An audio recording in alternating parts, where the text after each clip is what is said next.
Chapter 646. Shi Yang was so depressed that he wanted to curse. Zigui's eyes were already red.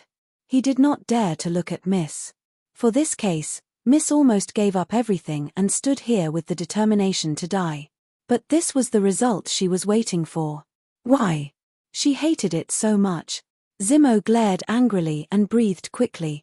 Xiaoyuan closed his eyes tightly and his face was ashen. Qinxin's shoulders twitched. She sobbed and murmured, "Headmaster died for nothing. Everyone died for nothing. It's not worth it. It's really not worth it." Her chest was blocked by a ball of cotton wool, making it hard for her to breathe. Ning Shu unwillingly clenched her fists. Her fingertips were deeply embedded in her flesh, but she did not feel any pain. There were tears floating in her eyes. From a distance, she looked at her father who rushed over after hearing the news. Thousands of words were stuck in her throat. She could only say, "Father, I'm sorry." A few strands of silver hair swayed around his temples.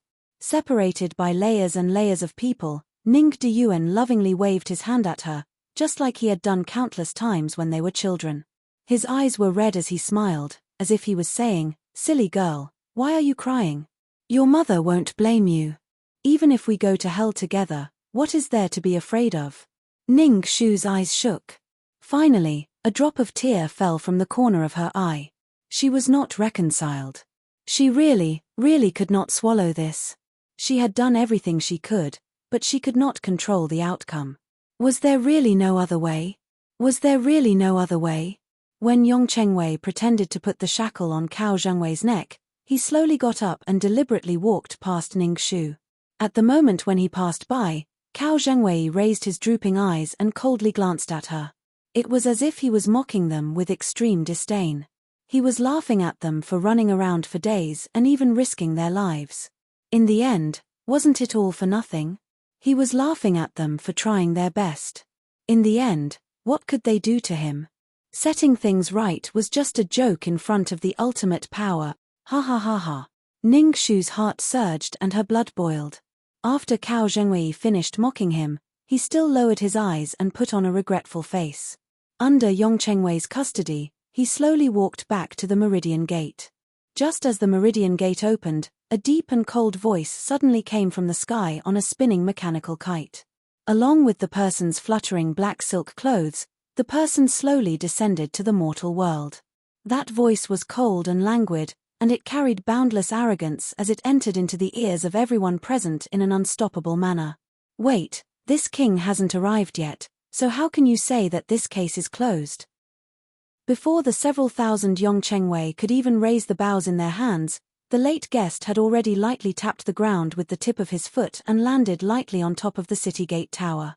He stood 10 zhong away, facing the Empress from afar.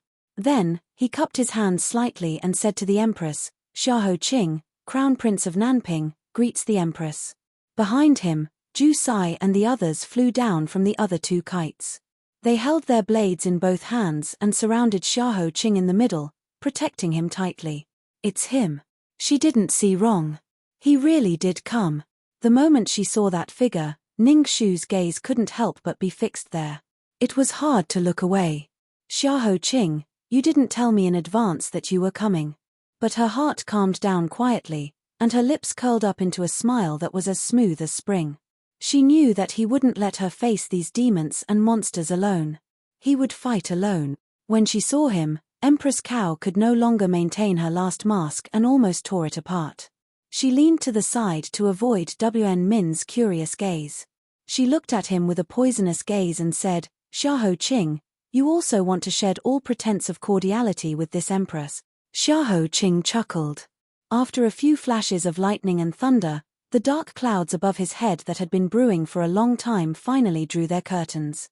Wind came from the 9 heavens, lifting the black satin in front of Xiahou Qing like a pair of wings that were about to fly. He said calmly, "I'm just a little crown prince. How could I dare to shed all pretense of cordiality with the Empress? It's just that I heard that the Meridian Palace case was really hard on your highness, and I just happened to catch someone who was deeply involved in this case. How could I not bring him to share your highness' burden?"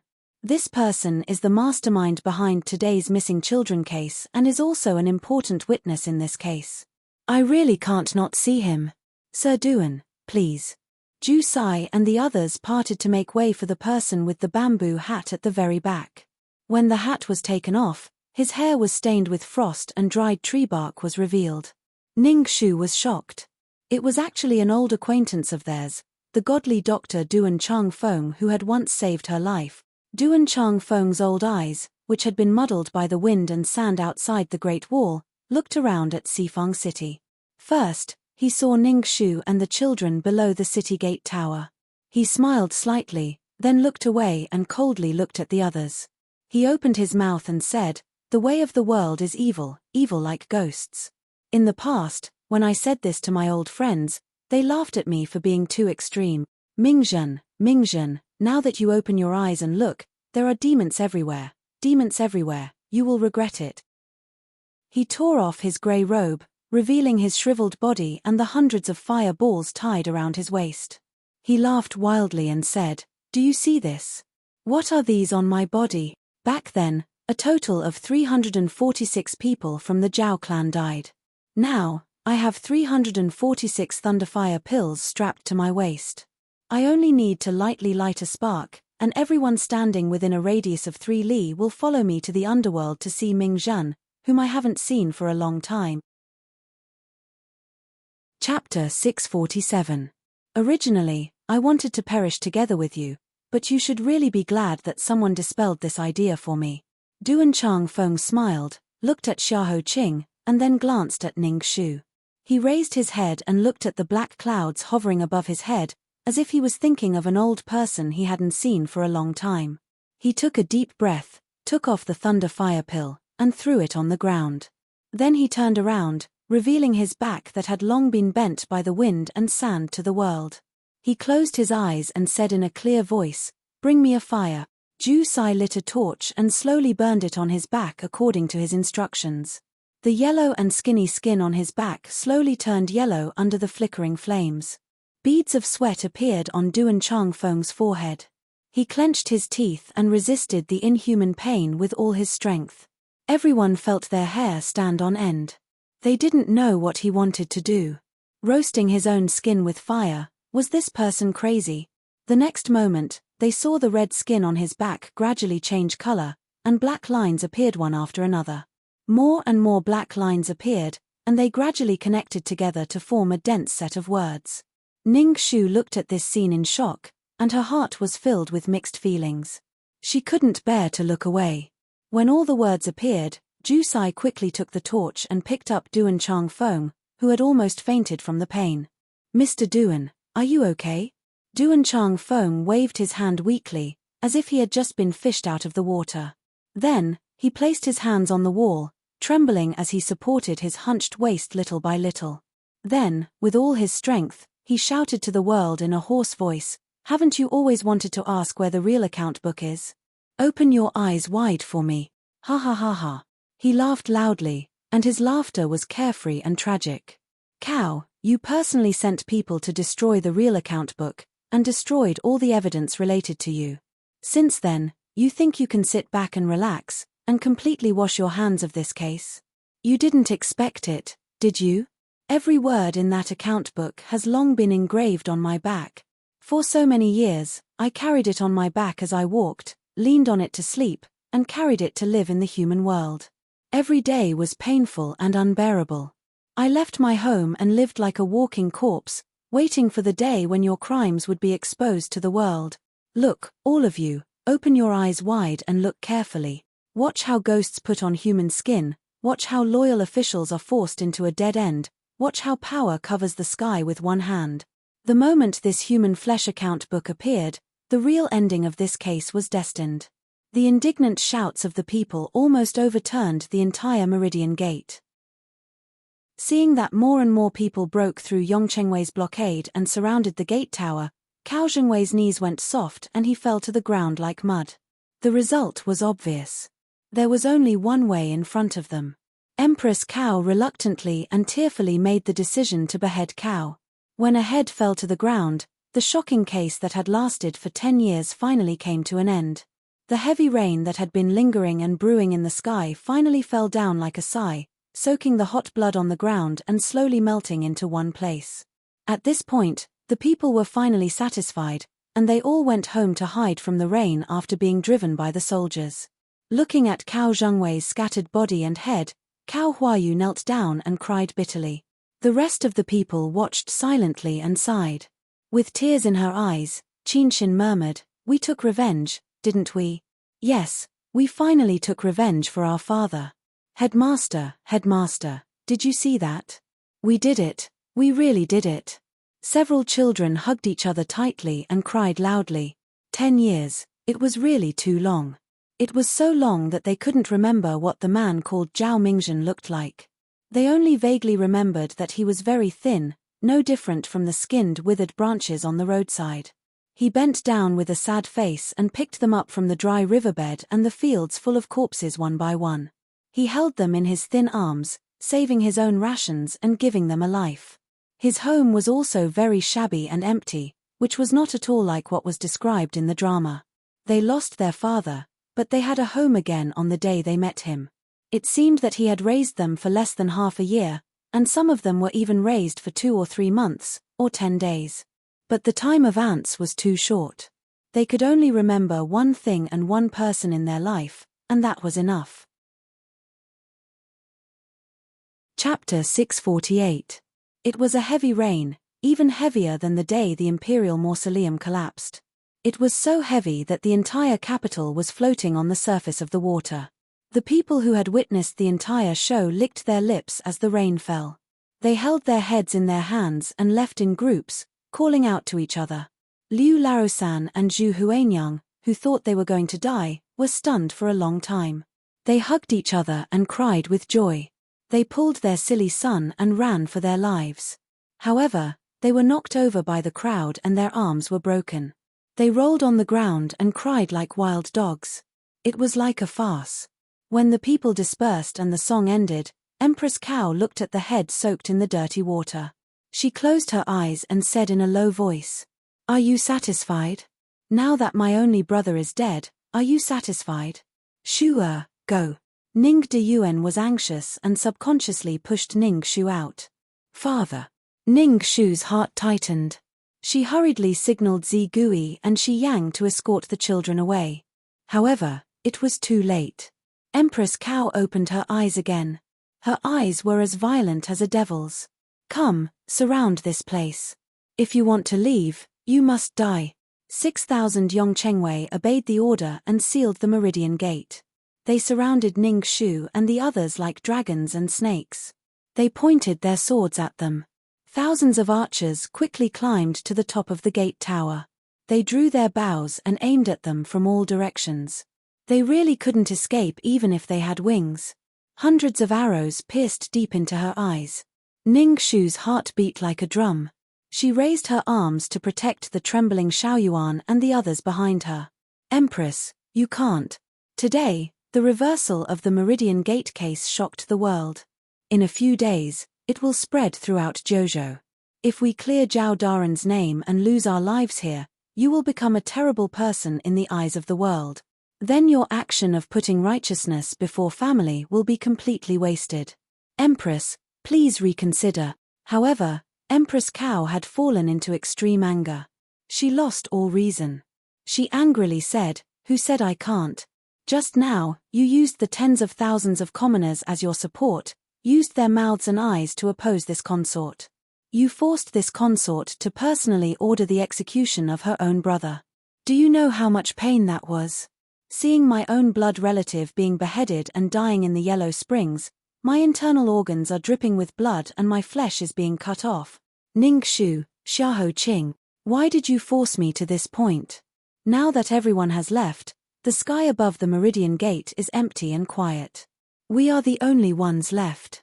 Bengong will let you all experience what it feels like to see your loved ones die tragically on the spot. Ning Shu, Bengong will be the first to start with you. Men, strangle Princess Hashin for this consort."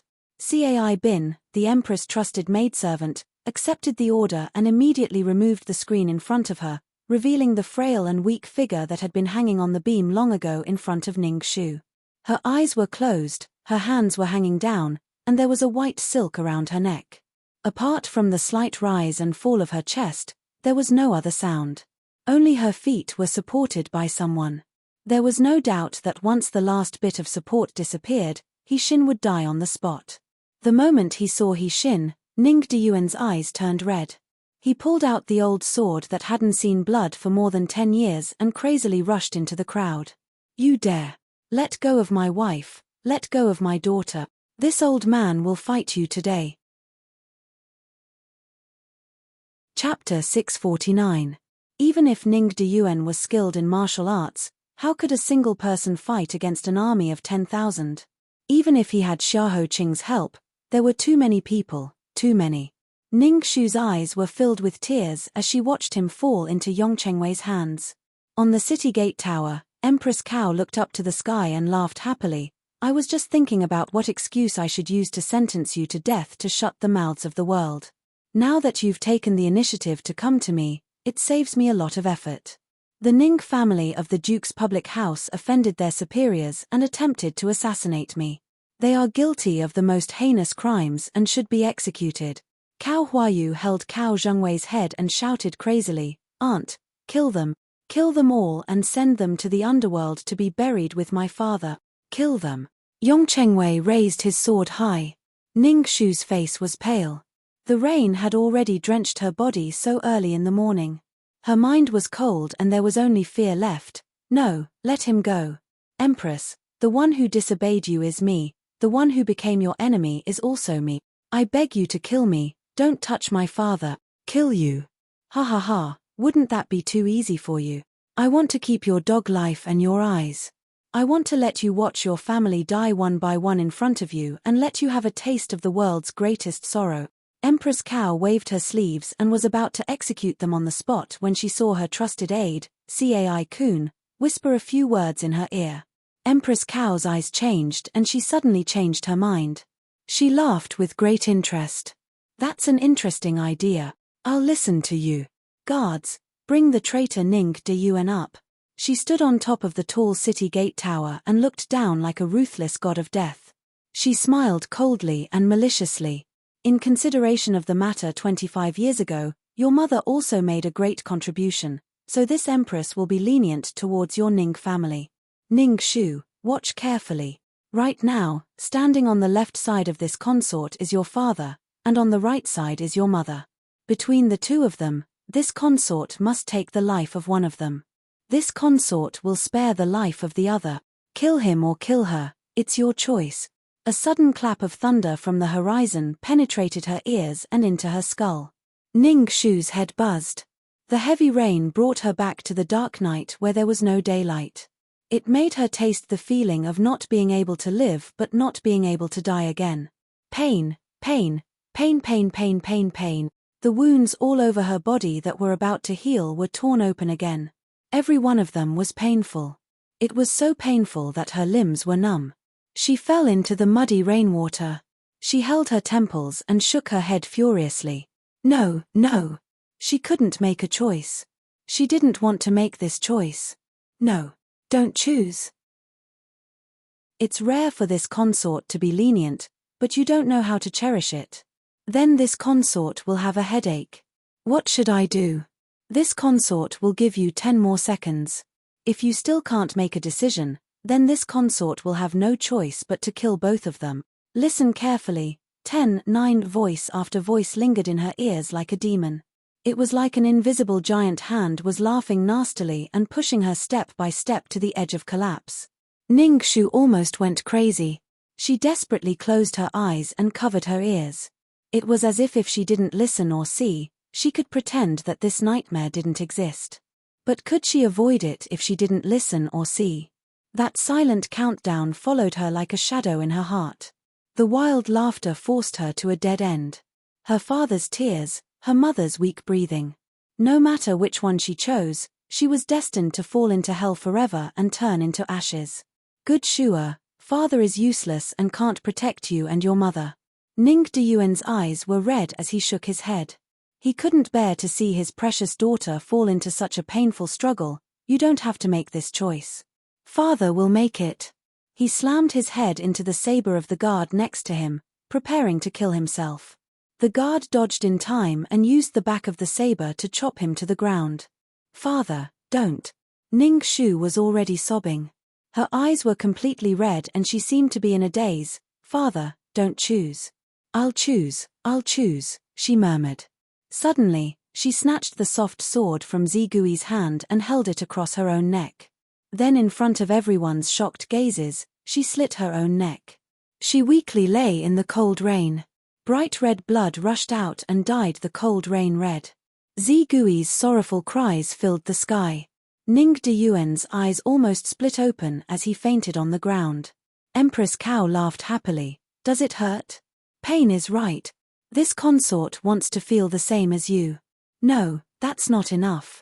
This consort wants you to feel pain 10 times, 1,000 times, 10,000 times. Come, Ning Shu is dead. Kill the Ning couple as well. Go to the underworld to be a pair of mandarin ducks with the same fate.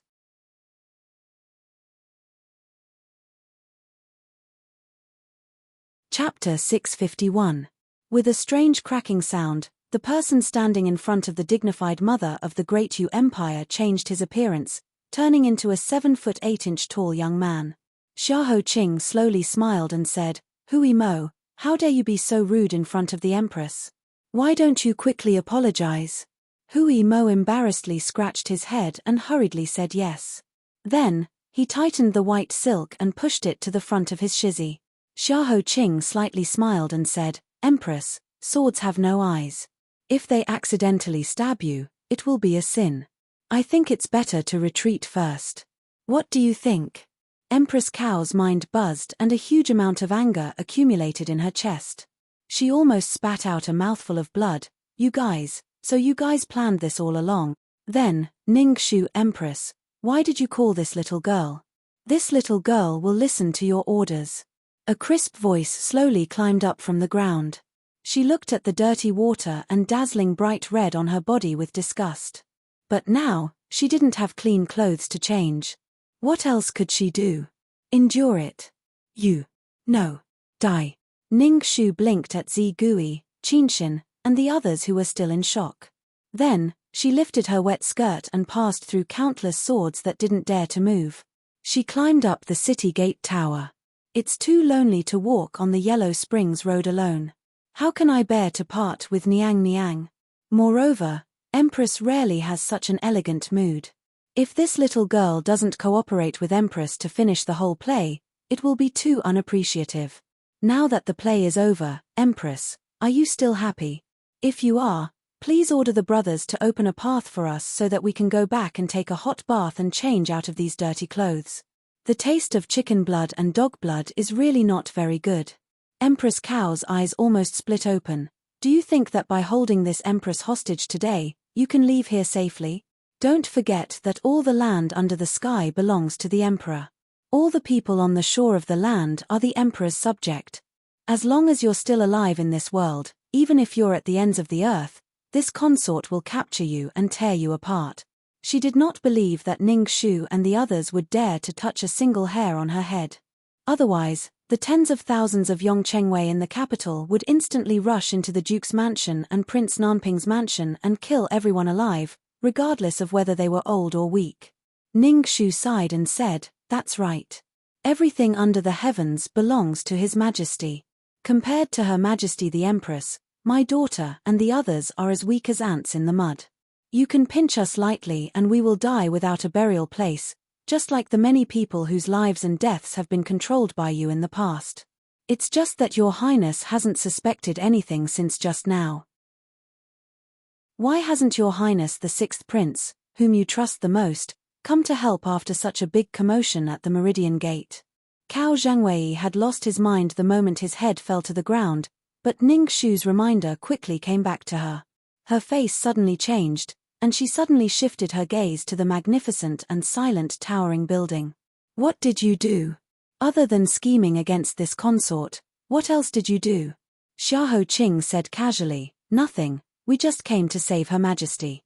The tip of his ears moved slightly, as if he heard a distant sound.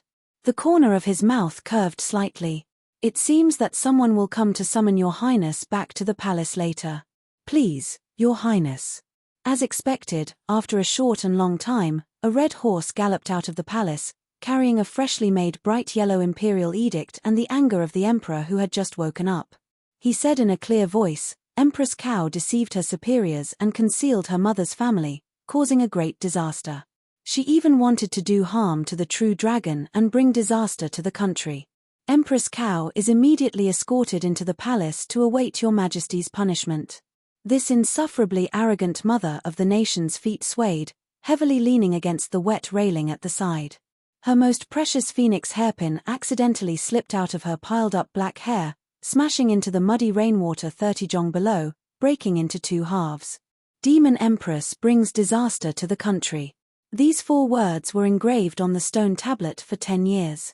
It seemed illusory, but it turned into a curse in the dark. After waiting for so many years, it finally came true today. Chapter 652.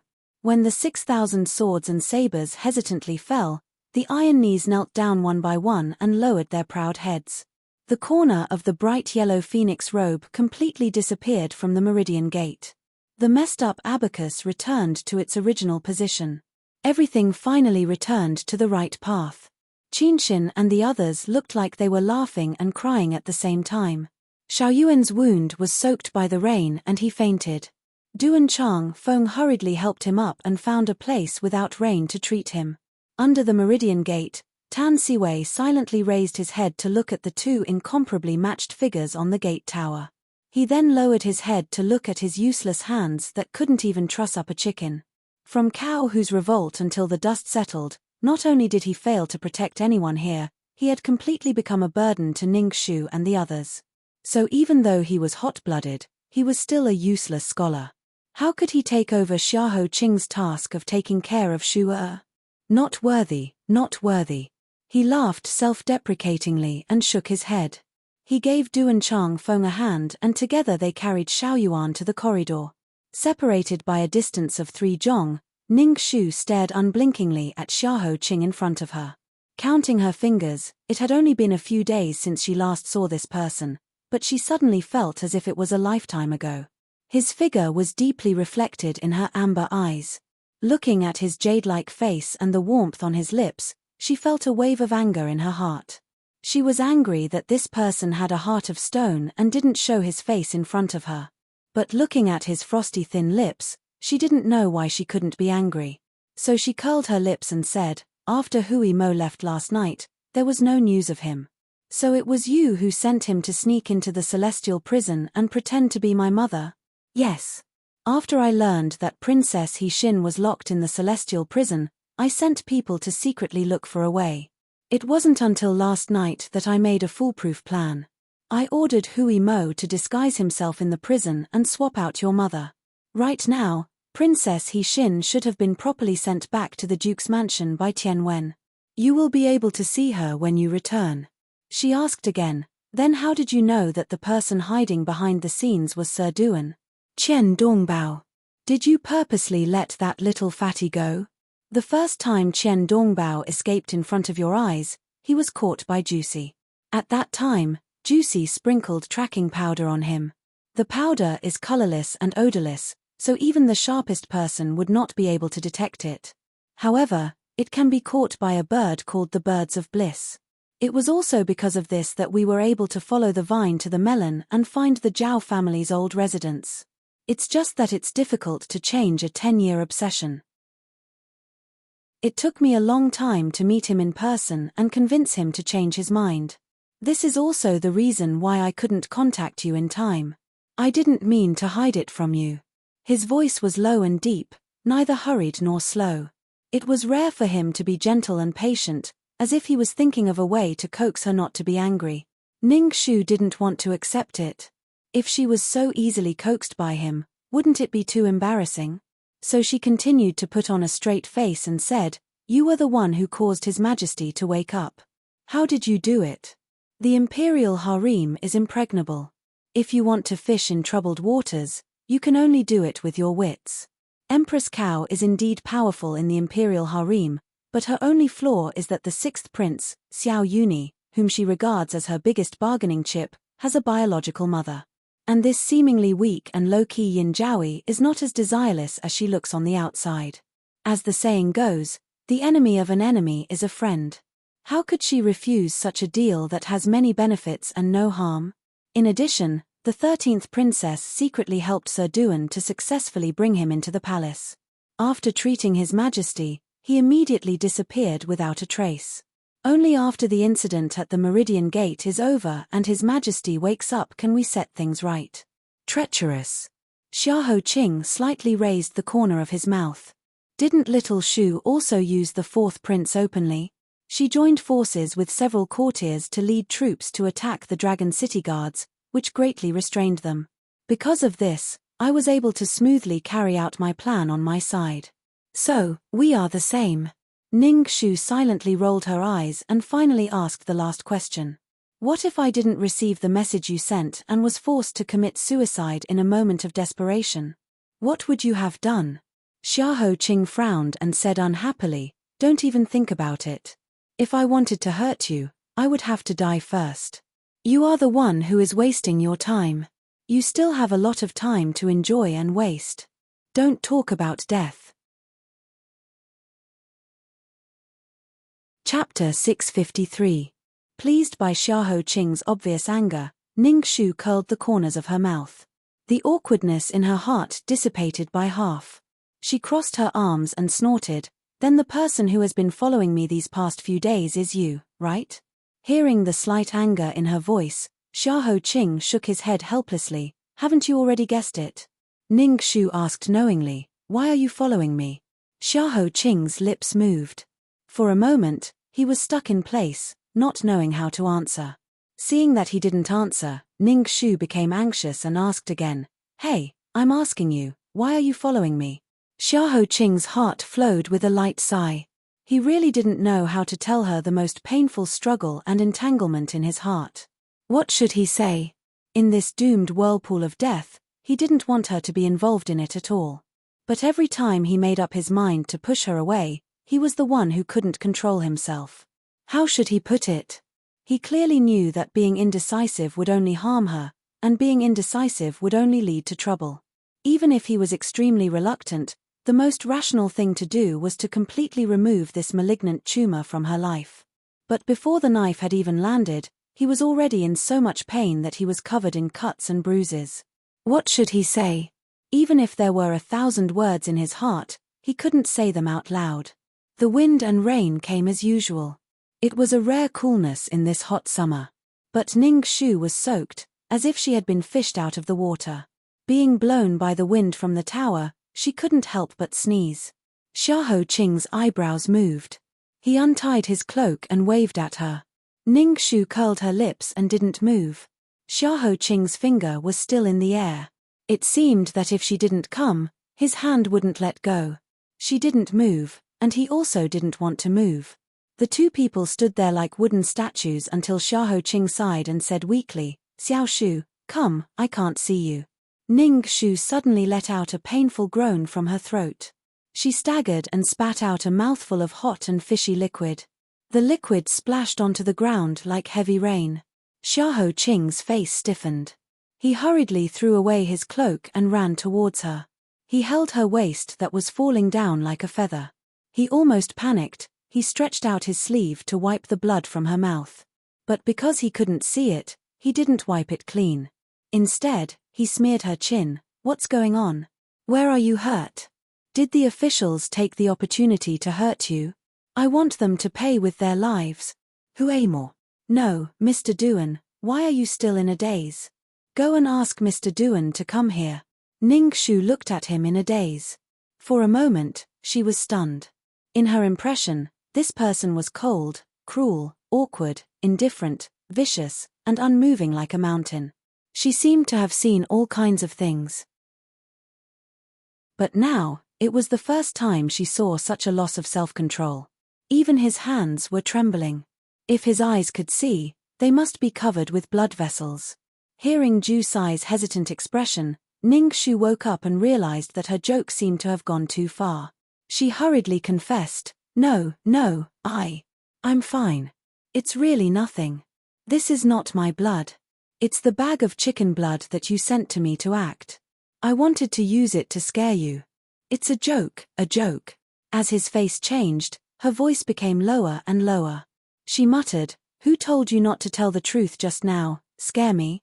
Xiahou Qing's jade-like face froze. His face turned from white to green. Ning Shu, how old are you this year? How can you make such a joke?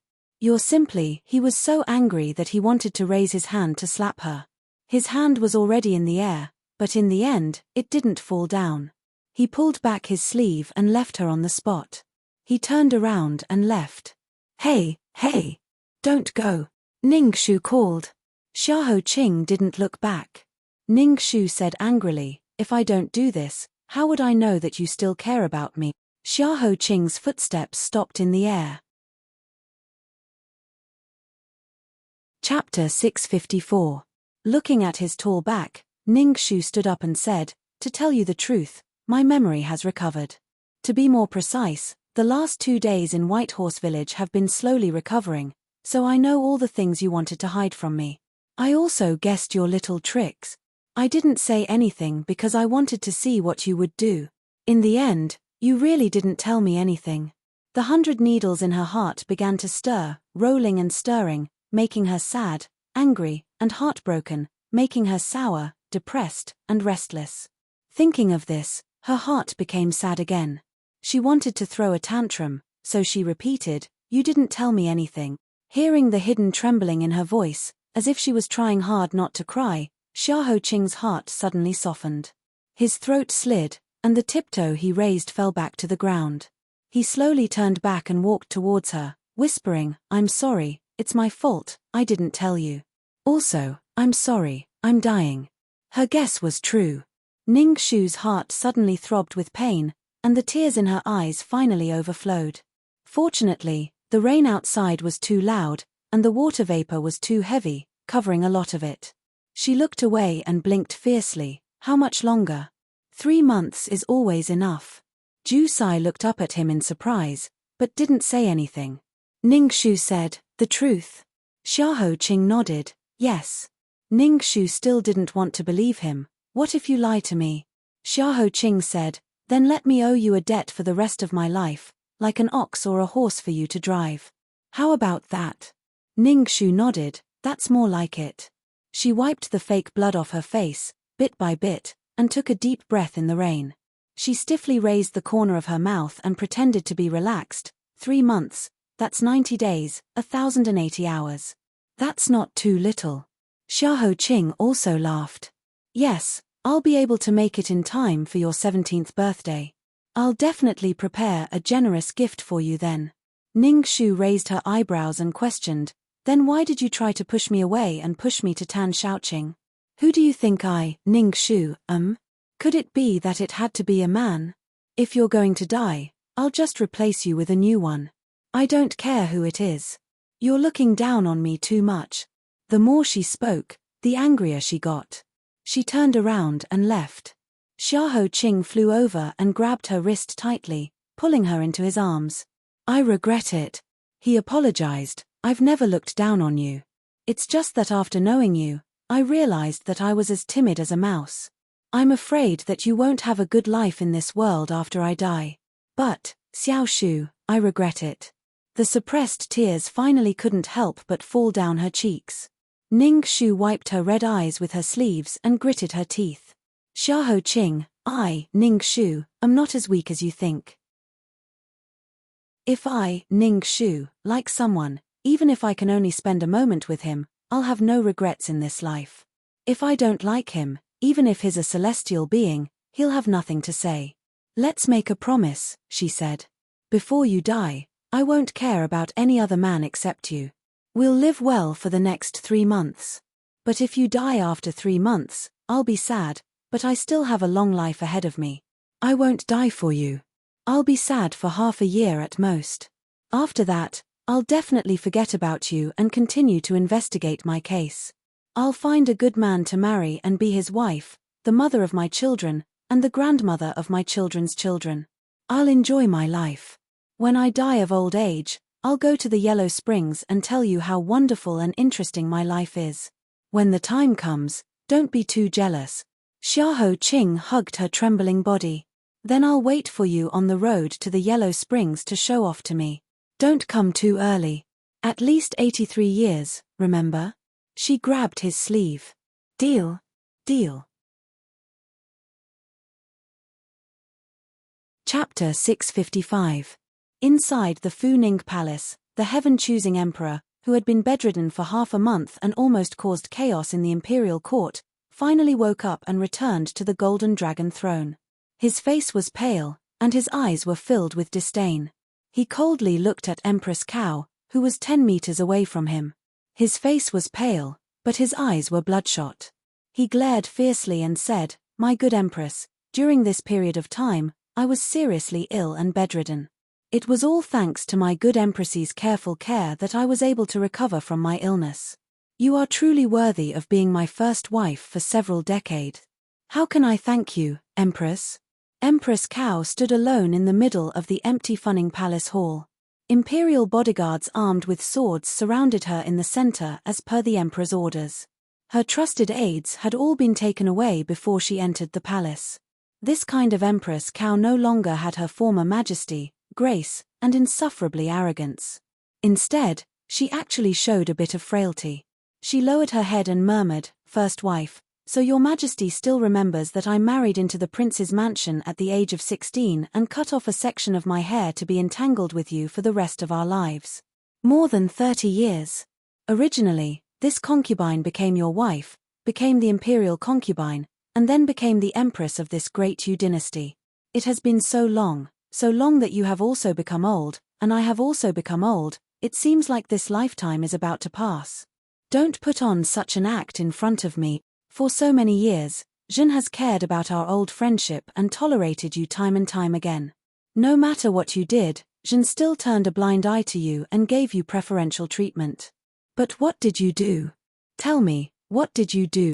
The jade cup in Heaven's Choice Emperor's hand was forcefully thrown to the side of her feet. Countless shards flew up and cut the back of her hand. His chest heaved up and down violently, and his eyes were so red that he wished he could tear her into pieces.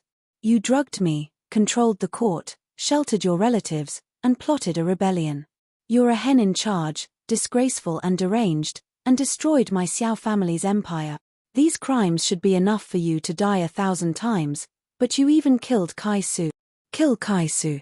Chisu?" Empress Cao's face twitched in astonishment. Her footsteps faltered, and her eyes were filled with sorrow and hatred. It was as if she had finally realized that she was a fool who had been kept in the dark for many years.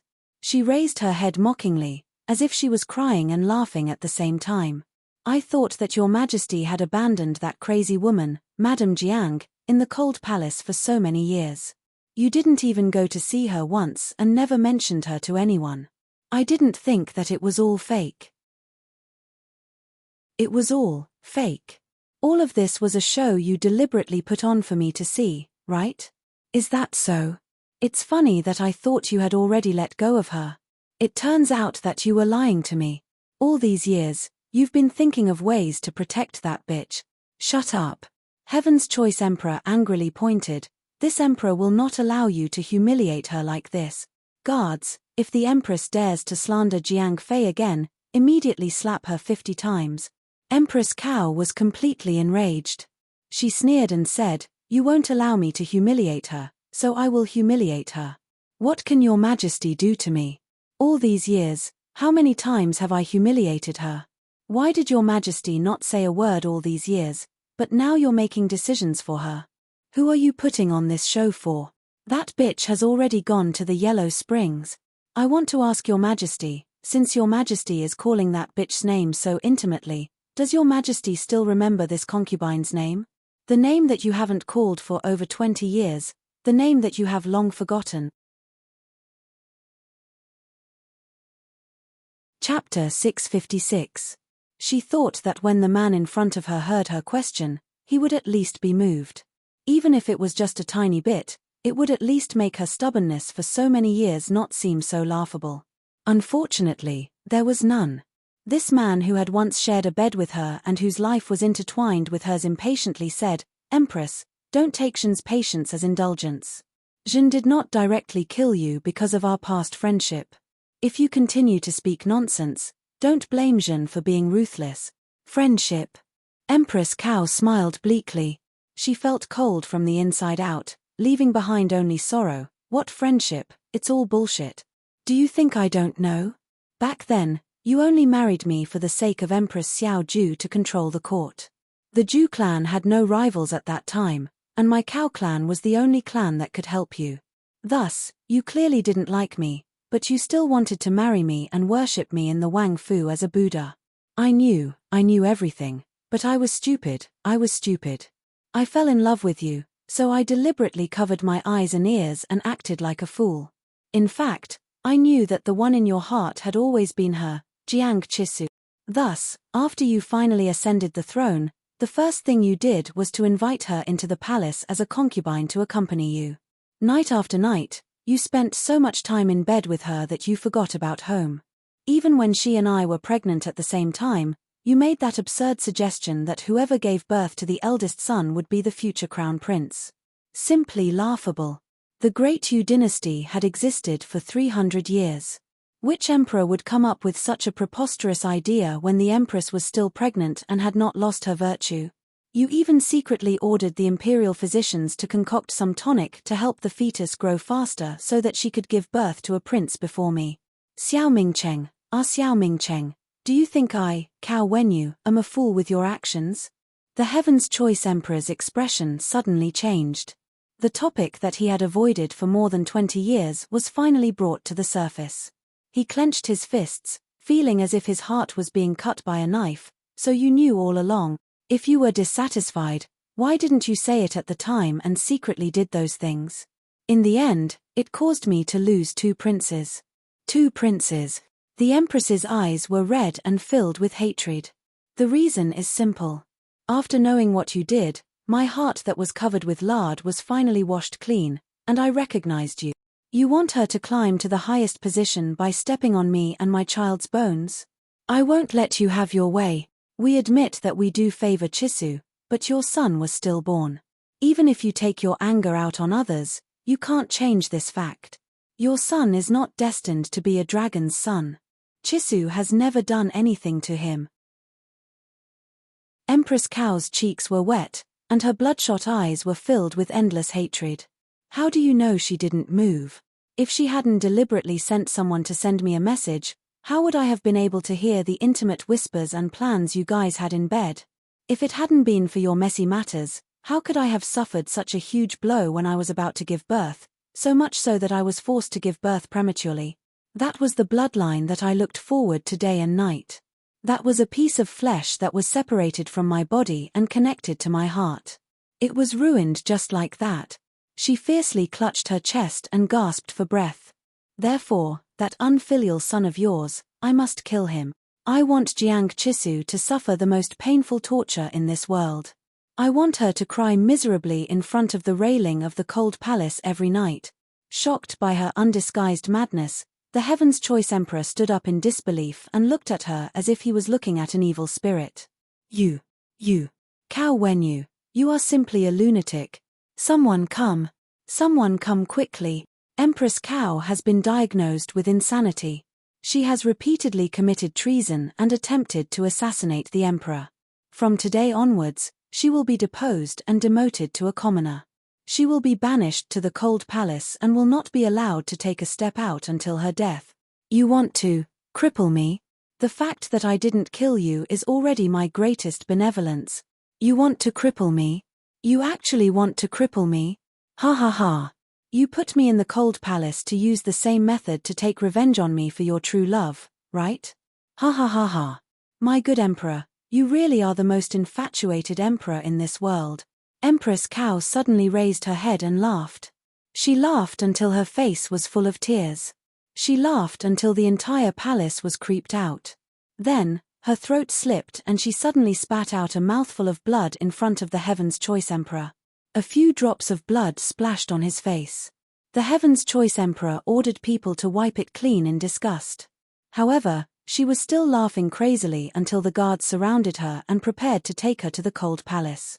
She finally stopped laughing and slowly wiped it off with her sleeve. When she lowered her head again, she changed back to the always smiling and invulnerable Empress cow. It was as if the previous loss of self-control was just an illusion. When the cunning rabbit is killed, the hound is cooked. Right now, the blood of my cow family has been squeezed dry by your emperor. All the talents that can serve you have all died in the past few decades. The younger generation hasn't grown up yet. So your majesty wants to get rid of the donkey after it has outlived its usefulness? Let me tell you, this is impossible. Under the strange expression of the Heaven's Choice Emperor, Empress Cow lowered her voice and said, "My good Emperor, don't you feel that there is something wrong with your body?"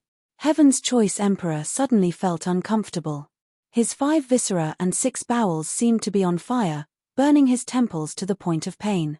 His vision suddenly turned dark and he fell back onto the dragon throne. On the side, the head eunuch Zhao Bin rushed over to support the emperor.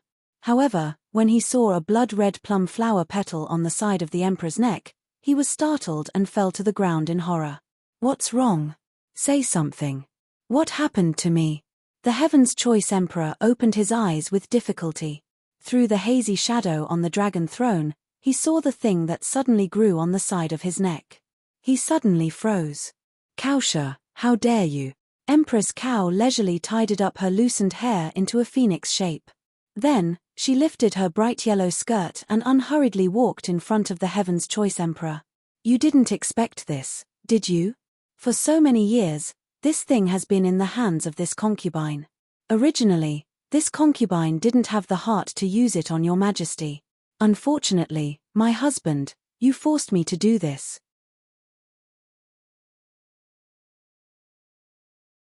Chapter 657. Heaven's Choice Emperor's 5 fingers clenched onto the dragon throne as his eyes bulged. "Cow Wenyu, you crazy woman. Where is the antidote? Quickly bring the antidote. Je ne wants. Je ne wants." Empress Cow bent down and carefully helped him tidy up his dragon robe. She faintly sighed. "Is this scene familiar? No matter how much I thought about it, this concubine did not think that we would follow in the footsteps of the previous emperor and empress Ju from 25 years ago. Your Majesty, right now your eyes look like you want to kill this concubine, right? It's too late. Don't forget how the previous emperor died. When this concubine breathes her last, it will be your Majesty's day of national mourning." Meeting her horrified and smiling eyes, Heaven's Choice Emperor unconsciously retreated. He wanted to avoid this crazy woman, but he could not avoid her. She stretched out her arms and tightly hugged Heaven's Choice Emperor from behind. She placed her chin on his neck and stood at the top of the jade steps, looking down disdainfully at him. "Your Majesty, this position is too high and too cold. You are too lonely by yourself. Let this concubine accompany you for a long time and walk to the end together. In this life, only you and I are destined to be together." Heaven's Choice Emperor covered his burning heart and neck. Xuemei's entire body froze. Perhaps because of fear or something else, she could not say a single word. The guards had already been ordered away by Cow Wenyu to seal their mouths. This empty and gorgeous funning palace hall was like a place of death. Only Heaven's Choice Emperor's stiff throat kept making ka sounds, mixed with Cow Wenyu's crazy laughter, echoing in the palace hall. After dealing with the last guard, Zhao Bin was already soaked in the rain. He closed his eyes and let out a long sigh. He tiredly waved his hand and ordered his trusted eunuchs to take away the innocent corpses. He raised his head and looked at the huge dark clouds that still covered the capital. For a moment, he was terrified, as if the dark clouds would not disperse. The eunuchs did not dare to ask how these imperial bodyguards had died because they had unfortunately spied on some kind of heavenly secret. They lowered their heads and hurriedly covered the corpses with white cloth and moved them onto the cart, seizing the time to transport them out of the palace and clean them up without anyone noticing. No one noticed that a young eunuch, Lian Song, had appeared in this hurried line of footsteps. With his head lowered and shoulders slumped, he followed them out of the palace. The heavy rain continued for a day and a night, until the surface of the Chaobai River was about to overflow to the shore, causing the people downstream to panic and prepare to flee for their lives with their children in their arms. Only then did they find their conscience and put away the thunder god hammer to stop the electromirror, reluctantly sparing the human world. As for what kind of mysterious things had happened during this day and night in a corner that the public could not touch, no one knew. After the dust settled, Yuan Wanting's body was finally released. Ning Shu and the children followed his wishes when he was alive and buried his bones beside Zhao Mingzhen's ashes, so that he could accompany his good brother and close friend forever. Qinxin, Zimo, Wen, and the other 6 children knelt side by side beside their tombstones. After 10 years of hiding, they could finally wear mourning clothes for their most loved ones. They just didn't know if they could hear it in the yellow spring. Wanting, oh Wanting, I thought I would leave first. I didn't expect you to be ahead of me again. Duan Changfeng stood in the wind. His face was dark green and his lips were pale. He looked like an old bone that was about to fall apart. His turbid eyes looked at the newly erected tombstone. He bent down and sprinkled a cup of wine in front of the tombstone. He shook his head and sighed. You've been like this all your life. You've always wanted to take responsibility for everything. You didn't even tell me. It was like this in the past, and it's still like this now. But it's fine. I don't have many days to live anyway. Soon, I'll go down and chat with you and old Zhao. I'll let you win in the first round to apologize to you. Okay? Chapter 658. Ning Shu, who was silently comforting the children, was stunned when she heard this. She stood up and carefully looked at Duan Changfeng's yellow and skinny skin. Even the light in her eyes was dim, like an oil lamp that had been flickering for decades and finally reached its end. Her heart sank. Mr. Duan, you, Duan Changfeng waved his hand indifferently and nodded gratefully to Xiahou Qing. If it weren't for your help, I would have long rotted away. Now that he was nearing the end of his lifespan, he had to return what he had stolen. Now that Mingzhen's grievance has been exposed to the world, the debt of gratitude has been paid. In this world, I no longer owe anyone anything except for one person. I have wronged her in my entire life. It's time for me to go to the Yellow Springs and apologize to her. As he spoke, his eyes unconsciously looked at Ning Shu. His eyes were filled with nostalgia and regret, as if he was looking at an old friend he hadn't seen for many years. Ning Shu's heart moved. Mr. Duan, are you talking about my master? Duan Changfeng tilted his head and looked at the distant mountains and lonely white clouds. After a long time, he nodded slightly, yes. A speculation collided in her heart, making Ning Shu unconsciously frown. She couldn't help but complain. So, the person my master said before she died that she would never see again in this life, was you? Never see again in this life. So she still blamed me even when she died. Duan Changfeng seemed to be hit by a huge sadness. His footsteps became weak and he almost fell. Xiahou Qing heard him and supported him. Little Shu, let's listen to Mr. Duan first before you make a decision. Duan Changfeng waved his hand. Don't blame her. It was my fault. I wronged Xiao Ci. His eyes were filled with sorrow and regret. He clutched his chest and coughed heavily for a long time before leaning against a large locust tree and slowly recounting the events of the past. Your master and I were fellow disciples of the same sect. You could say that we were childhood sweethearts, and we both studied under the frost-robed holy hand. Cold cloth divine hand? Hearing this name, Hui Mo couldn't help but excitedly interrupt. Is it the legendary cold cloth divine hand Qin Ran? He's my idol. Duan Changfeng nodded, his expression full of bitterness. That's right, our master is a strange and eccentric divine man.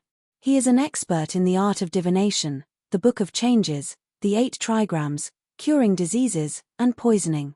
It seems that apart from martial arts, there is nothing in the world that he doesn't know.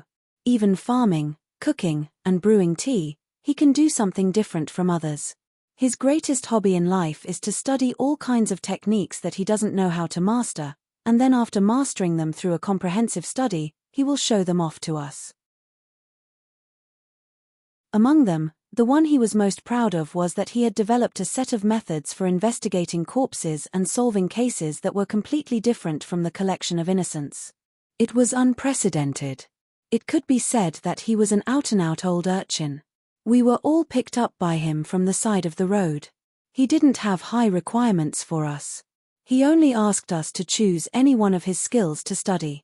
So eldest senior brother chose divination, second senior sister learned the 8 trigrams, I learned master's medical scriptures, and youngest junior brother fell in love with growing flowers and plants. Master was happy to see this.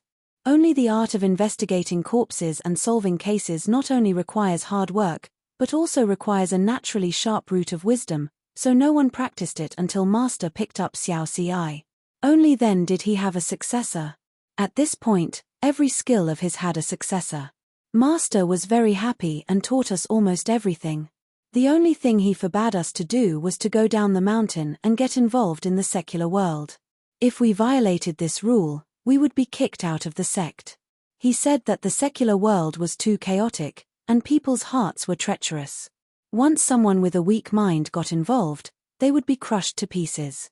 But every little boy who just grew up and didn't know the immensity of heaven and earth, how could he restrain the restless heart of the secular world?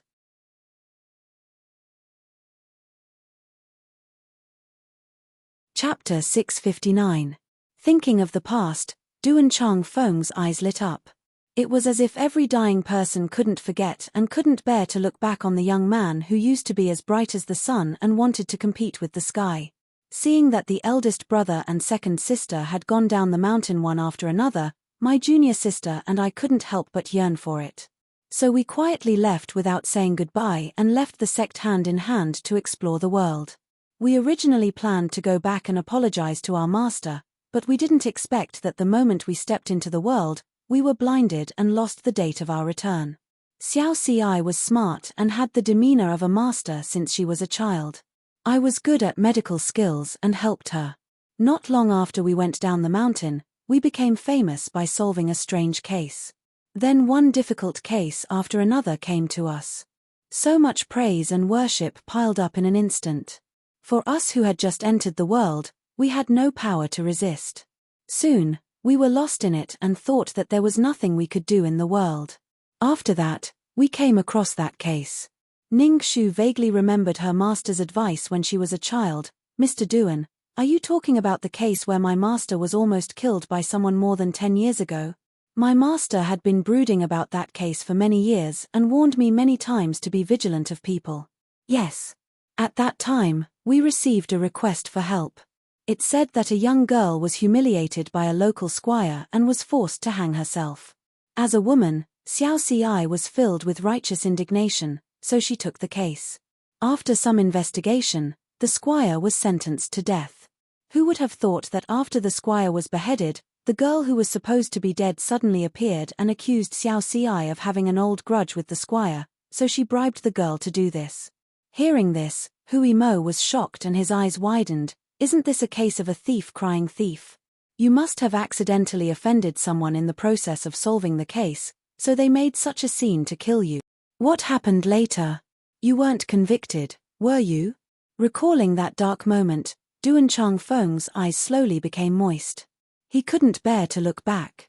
We can only blame ourselves for being young and hot-blooded at that time. When we suddenly stood at the peak, we didn't even know that we had offended someone. We didn't even know that the people in this world were sinister.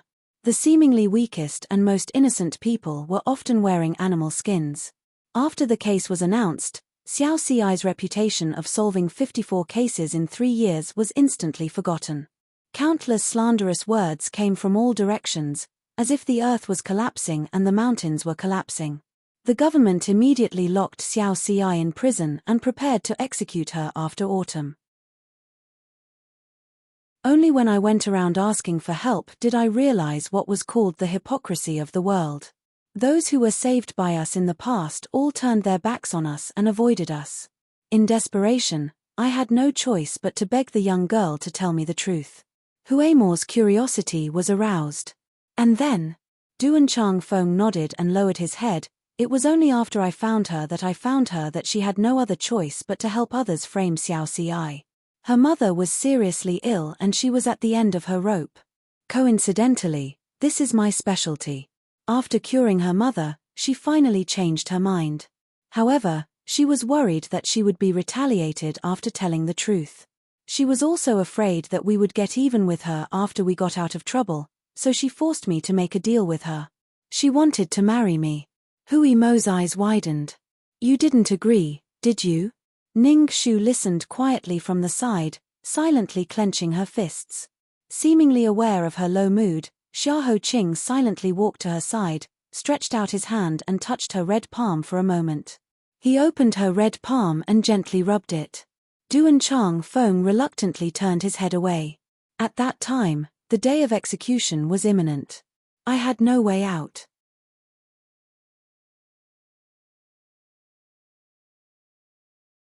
Chapter 660.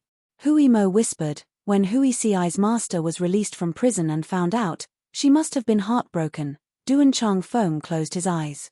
His throat trembled and he couldn't continue, so he skipped this part and continued. After that, I parted ways with Xiao Ci and we never saw each other again. Xiao Ci went to the capital to continue investigating and lost contact with us. I took the girl and continued to wander around the world. When I passed by the Hanjiang prefecture, I met the righteous Ming Zhen. So I was invited to stay in the Hanjiang prefecture to treat patients. But I didn't expect that I would encounter almost the same thing as that year. Ming Zhen was forced to die and I couldn't save him this time. Wen Ting took the innocent children and disguised themselves as beggars to escape the Han River. I wanted to return to the sect and ask Master to lend a helping hand and help Ming Zhen clear her name. Who would have thought that as soon as I arrived at the mountain gate, I would discover a river of blood. My entire family had been massacred, not a single person left alive. Master had died on the cliff. Later, I also encountered an assassination attempt. In the end, I was the only one left alive. I wandered around the world until I reached the foot of the White Wolf Mountain. I happened to meet the heir. Later, I changed my name and stayed in the Southern Yang Empire to become an imperial physician. Over the years, there were only two things in my heart. First, I had to clear Ming Zhen's name and avenge my sect. Secondly, he wanted to see if he could see Xiao Ci again while he was still alive. But I didn't expect that I would wait for a lifetime. She didn't reply to my letter until she died. She hated me to death. Shi Yang was also a gossiper. He touched his chin and shook his head. Hui Ci's master was your childhood sweetheart. When she was willing to go down the mountain with you, she must have wanted to grow old with you. But you turned around and married another woman. It would be strange if she could let it go. Hui Mo couldn't help but refute, but there was nothing we could do. If Sir Duan didn't agree to marry that woman, Hui Ci's master would have died. Ning Shu's violently fluctuating emotions finally couldn't be suppressed. Her eyes reddened as she said, "My master hates you, not because you married someone else, but because she would rather die than let you go against your own heart and be separated from another person for her sake. Your wishful thinking saved her life, but she will have to live in heavy guilt and shackles for the rest of her life. She doesn't just hate you, she hates herself more. If I were her, I would rather live one day in love than live the rest of my life in regret." Duan Chang Feng felt as if he had been struck by lightning. A huge teardrop fell from the corner of his eye, and the white hair on his temples seemed to be covered with a layer of snow. No wonder when I parted with her that year, I gave her a life-saving item. I could have used half of my life to exchange for her life, but she didn't use it until she died. So that's why. I have known her all my life, but I have never understood her. In the end, I have wasted my life. Ning Shu thought of the nights when her master was still alive, and the melancholy that was like a fishbone stuck in her throat and could not be expressed in words. She knew that she should not blame Mr. Duan, but in the end, she still could not calm down. In silence, she felt a slightly cold hand spread open her 5 fingers and tightly grasped her. He could understand the sadness in her heart, and he could also hear the regret in her heart. He and she would bear everything in this world together, and each of them would share half of the burden. Now that fate had ended, the incense in front of the grave had burned to the end. The children cried until they were exhausted. In order to survive, they had hidden here and there for many years, and now they had lost their closest teacher. They looked around and found no relatives, and only Du and Chang Feng was left to rely on. Fortunately, the injustice of the Zhao family was redressed, and the ancestral home could be recovered, so they temporarily settled there. Before leaving, Du and Chang Feng thought of something important, so he stopped and said, there is something that may be related to your life. I must tell you the truth. A few years ago, when I heard that Xiao Ci died of illness, I secretly returned to the Central Plains.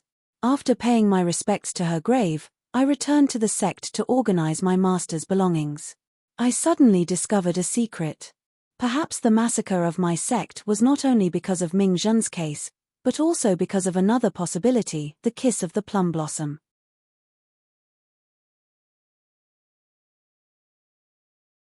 Chapter 661. A stone raised 1,000 ripples. Everyone's eyes widened. Ning Xu was even more impatient than Xiahou Qing. What do you mean? She said impatiently. Please enlighten me, Sir Duan. Duan Chang Feng said, I only guessed this not too long ago. At that time, I was afraid that my whereabouts would be exposed, so I didn't look at it in detail. I only recalled the past when there was no one around and repeatedly pondered over my master's notes. I mentioned before that my master's greatest hobby was to study all kinds of arts that he didn't understand. He would then master them to a higher level and show them off to us. According to the records, before he accepted us as his disciples, there was a period of time when he was very curious about the witchcraft of the southern border. He even deliberately wandered in the southern border's thousands of miles of confusing land for 2 years and brought back 2 pairs of very magical GU worms. One of them was the life substitution GU that I left for Xiao Ci. Zigui's heart skipped a beat and he subconsciously looked at his Miss Ning Xu's eyes flashed and she asked, Is the other pair the plum blossom kiss? My master's notes didn't actually mention it in detail. He only said that these 2 GU worms were very mysterious and strange, especially the second one that he didn't want to talk about. My master named it the plum blossom GU. It uses blood as bait and flowers as its shape. It is dangerous and ruthless. It can control life and death from 1,000 miles away. It is the most insidious thing in the world. If it falls into the hands of someone with ill intentions, it will bring disaster to the world. I accidentally refined this thing and regretted it. Therefore, I deliberately destroyed it in hopes of saving the heavenly river. However, I accidentally lost one on my way back to the mountain. I still don't know where it is. I beg the gods to take pity on the world. If the world is in turmoil because of me, even if I die 10,000 times, I won't be able to absolve myself from the blame. It's definitely it. Ning Xu's mind flashed. After many days, she finally understood the hidden meaning in the bedding that old princess consort you left them. There were countless plum blossoms and one of them was dyed with blood. It was the method of poisoning by the plum blossom kiss.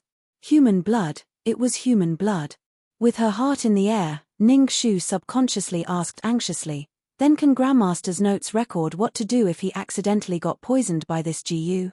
Who would have thought that the mystery that had been bothering them for so long would finally find its origin at this moment? Did that mean that Xiahou Qing didn't have to die? Isn't it? Isn't it? The excessive nervousness caused her palms to be covered in sweat, and her heart seemed to have stopped beating at this moment. She had never been so expectant of an affirmative answer, so expectant of some hope. However, Du and Chang Feng couldn't face their eager and expectant gazes. He lowered his gaze and shook his head. There is no solution. That's why I hesitated for a long time, not knowing whether I should tell you or not. Because he knew that compared to knowing nothing, it was crueler to have hopeless expectations. Liu Li, who was in midair, fell to the bottom of the valley. The light in Ning Xu's eyes shattered in an instant.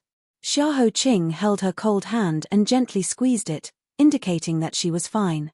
Instead, he comforted her, saying with a faint smile, if there was a solution, presumably Senior Han Yi wouldn't be so remorseful as to want to destroy it. It's just that there are many diseases in this world that can't be cured, and many things that can't be done.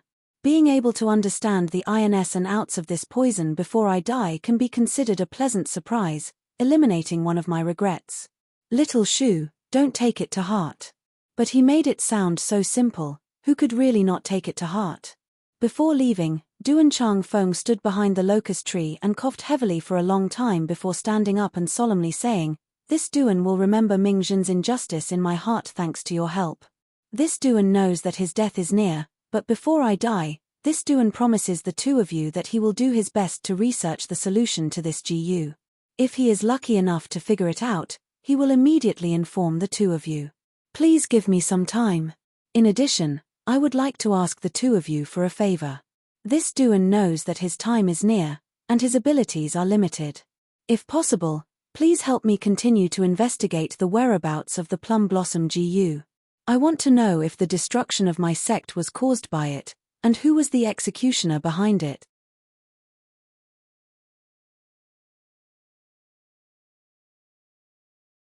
Chapter 662. Ningxu didn't know what to say. Looking at his haggard face, she only felt a hole in her heart. She felt very uncomfortable. "Mr. Duan, thank you. Maybe you should call me Shabua." Duan Changfeng looked at her lovingly, as if he was looking at his beloved junior, or as if he was looking at another person through her.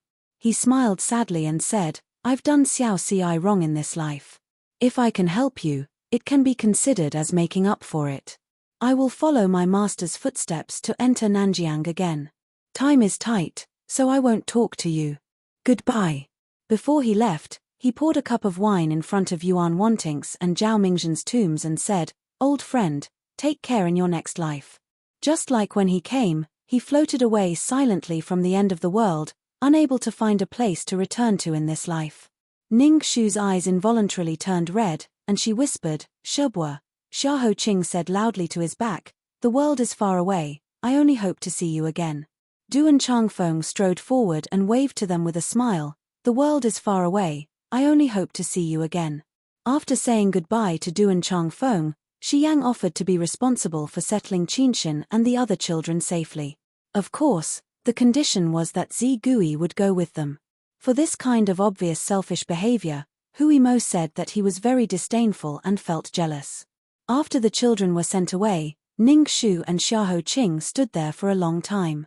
After burning a stick of incense to the two deceased, they solemnly said goodbye. "Xiaoshu, let's go." Xiahou Qing reached out to her. Ningxu's clear eyes looked at the large white hand with distinct joints. She smiled and shook it. "Okay." Ningxu said, "It's so hot today, I'm about to melt." "Yes." He reached out and motioned Ju Sai to pass the paper umbrella to him. Then he tilted it in the direction of Ningxu. Ningxu said again, "I'm thirsty, I want to eat watermelon." Xiahou Qing said, "Okay, Hui Mo will buy it." "Hui Mo?" Ning Deji continued, "I also want to peel the lotus seed heads to eat. The old man's lotus seed heads from last time were pretty good. The lotus seeds are fat, white, sweet, and tender. It's very fresh and refreshing. It's perfect for cooling down the heat." Xiahou Qing, "Hui Mo, go buy it." "Hui Mo," Ning Deji rolled her eyes. "It would be even better if there was another bowl of ice cheese. I haven't eaten the ice cheese from the Chasing Cloud Chasing Moon restaurant in a long time. I miss it." Xiahou Qing, "Hui Mo, what are you waiting for? Go quickly." "Hui Mo." What kind of sin did he commit in his previous life that he was continuously provoked by these annoying men and women in this life? Why did he have to run errands on such a hot day? How infuriating. But he couldn't do anything to her. Sob, sob, sob. He could only lower his head and listen to King Yu of Ju's order, working like a cow or a horse to make Bao Sai laugh. Ningxu couldn't help but laugh when she saw that he was so angry that he couldn't beat her. Xiahou Qing said softly, "Are you happy now?" Ningxu raised her head and looked at the person who was holding the umbrella for her. It was as if someone borrowed a cloud from the sky and asked her to step on it under her embroidered shoes. Then she floated up to the sky. There was a hand gently plucking the strings of the zither. The sound of the zither filled her heart. She couldn't hold back her smile anymore. "Yes, I'm very happy." Hui Mo's efficiency was not bad. Soon, he brought a watermelon for them to taste on the way. After cutting the watermelon, Hui Mo smiled enthusiastically, but he was actually gritting his teeth. He said to Ning Shu, "Lady Ning, taste it carefully." Then he continued to work hard to buy another watermelon. Ning Shu didn't hold back at all. She enjoyed it with a smile. She ate 2 pieces and gave one to Xiahou Qing. She was very happy. After this case, the reputation of the Cao family fell to the bottom. His Majesty has woken up. He must be very angry. Cao who should fall from power.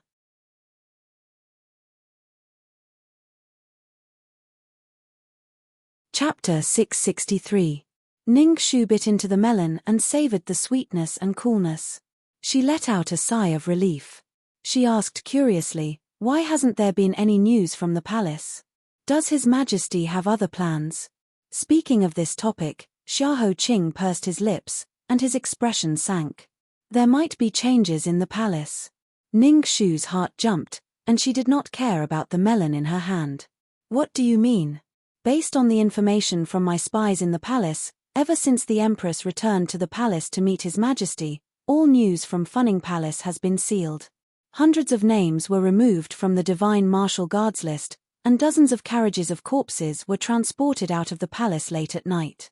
The next day, many officials sent reports to accuse the Cao family and Empress Cao, but all of them were ignored. The huge amount of information hidden in these few short sentences caused Ning Shu's mind to buzz. She subconsciously blurted out, "Has His Majesty already?" Xiahou Qing shook his head and dispelled the terrifying guess in her mind. "Not yet. His Majesty has been attending court for the past 2 days and seems to be fine. However, his body is a little weak, and in less than an hour, he left court." Several old officials, led by Lord Feng, repeatedly asked His Majesty how to deal with the Cao family. His Majesty's expression was extremely strange, as if he wanted to say something but stopped. In the end, he restrained himself and only said, "Let's discuss it later. I have my own plans." Then he boarded the dragon carriage. It is said that the shadow waiting on the dragon carriage is Empress Cao. How did this happen? Ning Shu's brows furrowed into a knot, unable to understand. The Cao family's actions have already incurred the wrath of the masses, and the news has spread like wildfire among the commoners. Especially after Tian Wen and the others brought the 100,000 taels of fake silver back to the capital, the indignation reached its peak. Empress Cao even dared to drug His Majesty. Such a heaven-defying action, His Majesty will not let her off easily. Unless. This unless made Ning Shu's heart involuntarily thump. It was as if she had suddenly been placed in a dark whirlpool. The whirlpool was bottomless, and every tiny ripple contained a terrifying devouring force. It was as if as long as one was placed in it, they would be crushed into powder. Neither their body nor soul would be spared. A chill silently crept from the soles of her feet to her brain, causing her mind to go blank.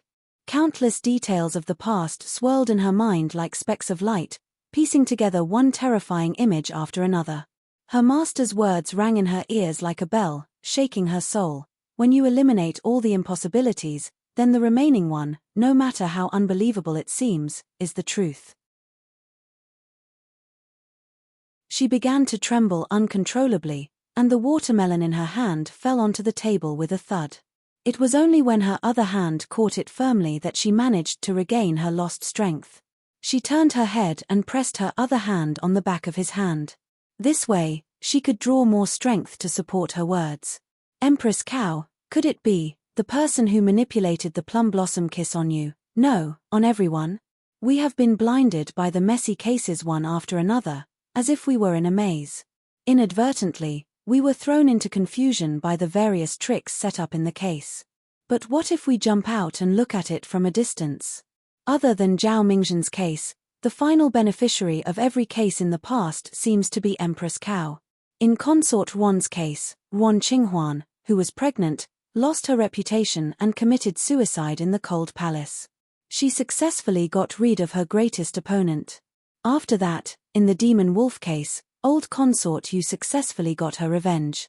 However, Consort Qi, who had been hit by the plum blossom kiss and had gone crazy, was the fourth prince's mother. She was the second obstacle in helping the sixth prince ascend to the heavens. Then, there was Xue Qiongwei's case. The sudden death of the envoy shook the court. It seemed like no one benefited, But don't forget that Prime Minister Tan ended up becoming a monk. At that time, Prime Minister Tan had been the head of the court for many years. The Cao family's foundation was stable, but as the older generation of the Cao family withered day by day, and the younger generation had not yet grown up, the Cao family was increasingly suppressed in recent years. They were no longer as invulnerable as before.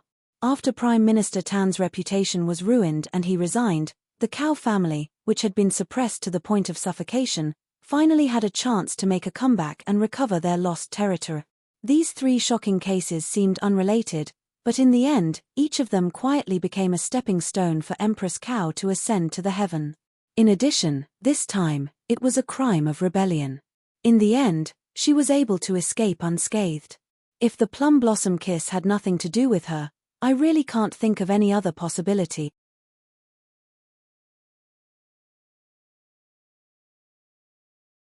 Chapter 664. The summer in the capital was always hotter than other places. The chirping of cicadas outside the carriage was filled with impatience. It was as if there was a large furnace not only in the sky but also underground. However, at this moment, when Ning Xu personally tore apart the layer of cotton in front of her, she fell into an ice cellar that had been hidden for a long time. The bone-chilling cold came from all directions and condensed into a thick layer of ice, trapping her, him, and everyone else in this situation. Every pore of her was stimulated by the cold, but her thoughts became clearer because of it. So my 3 failed marriages have an explanation. Cloud Leaf was accidentally implicated by Consort Wan and was used as a chess piece. Consort Wan was willing to commit suicide in the end because she had reached an agreement with Empress Cao, using her life in exchange for Cloud Leaf's safety. Qi Huijin died because he was too dazzling.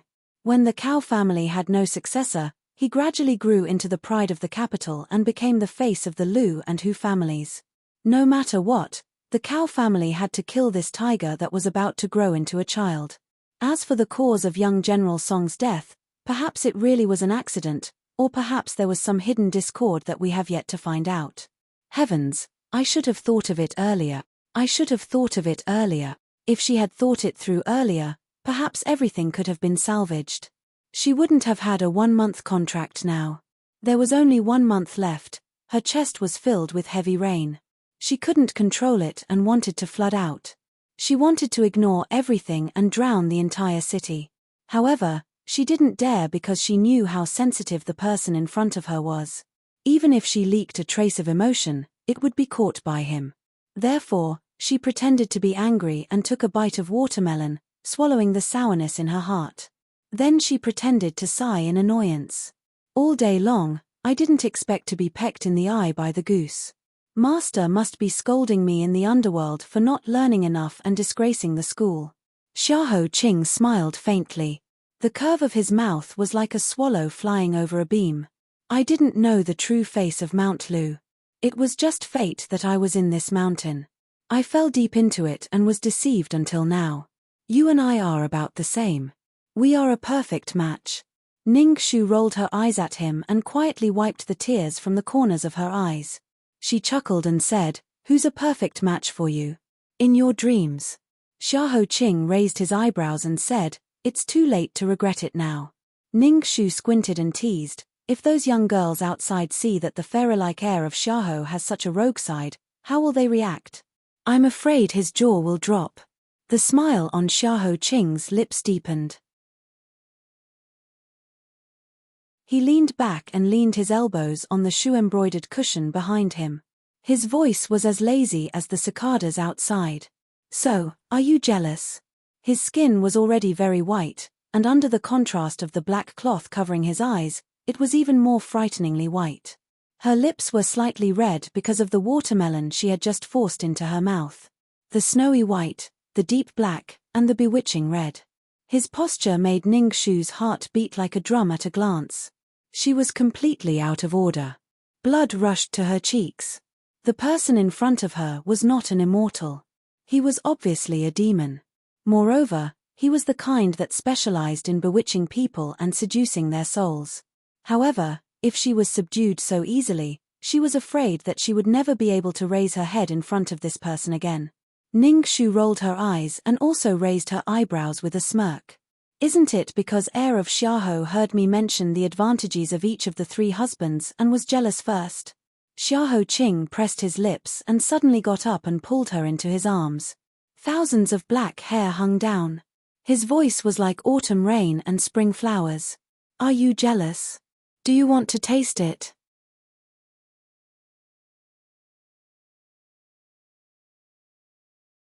Chapter 665.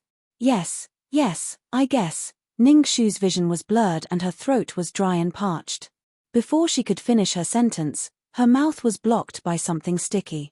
At first, she was startled and her heart was beating like a drum. However, when she came back to her senses and greeted him with a smile, she found that his body was trembling slightly.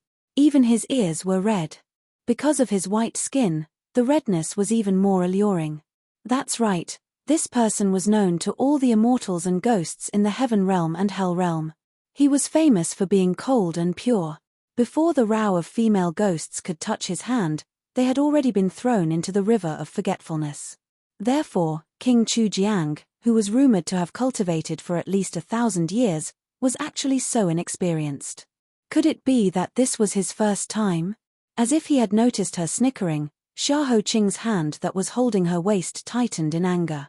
The distance between them was inseparable, so that she could no longer be distracted.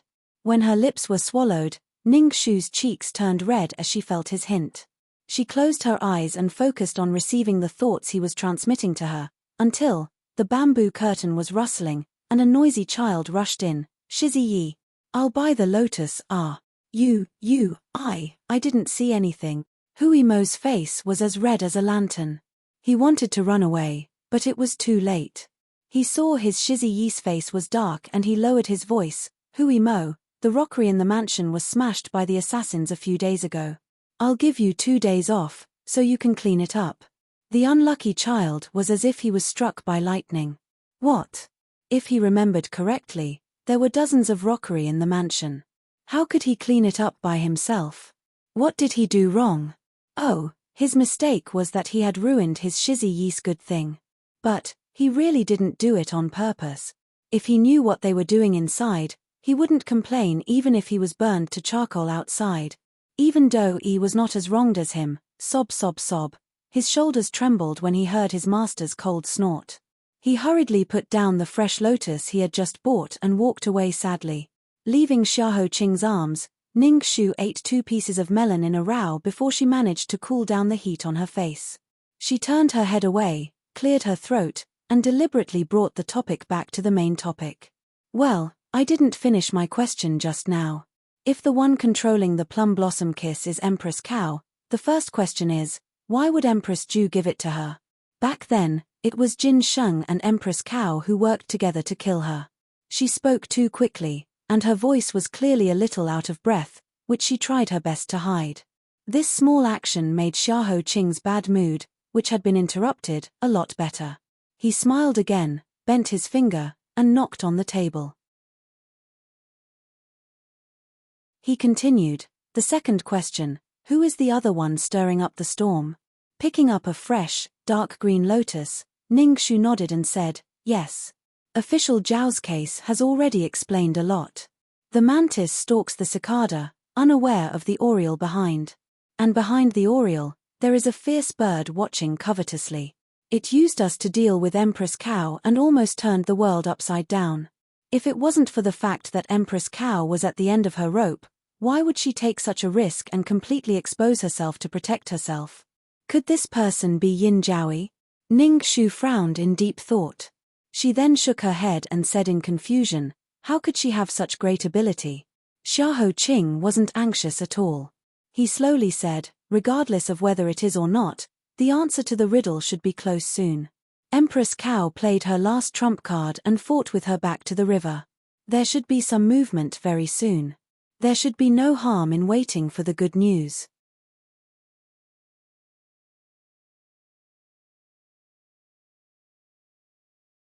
Chapter 666.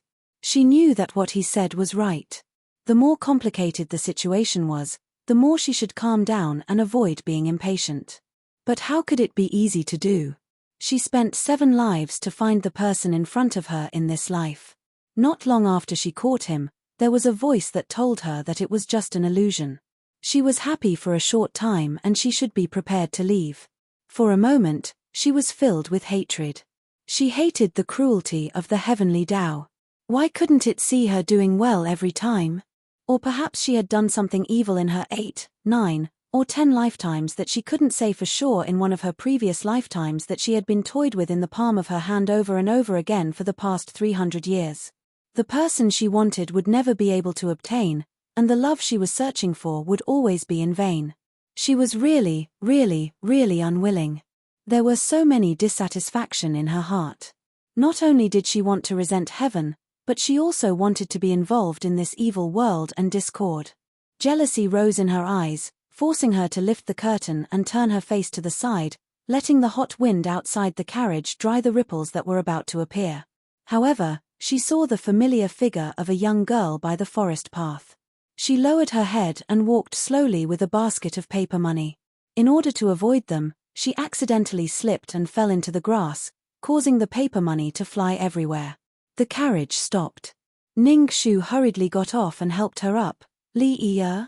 After not seeing her for more than a month, she couldn't believe that the girl in front of her, who was as thin as a handful of hay, was actually Li Yi. The girl looked up blankly. It took her a long time to recognize the girl in a fragrant dress and jewelry. Miss Ning. It's me. Ning Shu swept the paper money all over the ground and looked at her obviously thin face. She asked, "What are you doing here?" As soon as she saw her, Li Yi's shoulders shrank. She grabbed the basket and quickly picked up the scattered paper money. I. She lowered her head for a long time. Her tears were about to fall, but she couldn't get those words out. Until Zhu Yang, who was dressed in coarse hemp clothes, ran all the way from behind with sweat. He saw Ning Shu and the carriage of the prince's mansion kneeling beside Li Yi. "Greetings to all the noble ladies. We are not going to do anything bad. We are just going to deliver paper money." Ning Shu looked at him doubtfully. Zhu Yang held Li Yi's trembling hand tightly. Her eyes were red. "Noble lady, please understand. Since Miss Shui passed away, Yi washed her face with tears every day. She was sick for many days. When she recovered, she went to burn some paper money on Miss Shui's grave every day. She kowtowed for a long time. Today's weather is really hot. I advised her to come back later in the evening, but she still came when I wasn't paying attention. Today, she accidentally disturbed noble lady's carriage. Please do not blame her. This commoner and the others will leave now. Yi, get up." He pulled up Li Yi's arm, but unexpectedly, Li Yi's face was already full of tears. She knelt deeply on the ground and refused to get up. No matter how Zhu Xiong helped her, it was useless. She clutched Ning Shu's skirt tightly, as if she was clutching the last life-saving straw. I'm sorry, Li Yi kept apologizing. It was unknown whether she was apologizing to Ning Shu in front of her, to the dead Shui Chengwei, or to her own conscience that she couldn't control. That night, I really didn't know that Miss Chengwei was a girl. She claimed to be the young master of the Prime Minister's residence. I thought that with her identity, even if she was caught by the envoy, he would let her go for the sake of the Prime Minister's residence. But I was just a lowly commoner. If I reported it to the officials and made a big deal out of it, it would definitely add fuel to the fire and my family would not be able to protect themselves. So, I was timid. I hid myself in the woods, intending to wait until Miss Chengwei came out, then I would thank her and apologize to her. But I didn't expect that the final outcome would be like that. That night, when she asked me to escape, I clearly promised her that I would come back. I clearly promised her that as soon as I escaped, I would immediately call the officials. But I didn't do either. I'm sorry. I'm really a despicable person. The one who should die is not her, but me. Miss Ning, if I had been more honest with you at that time, if I hadn't avoided it because of my cowardice, I'm sorry.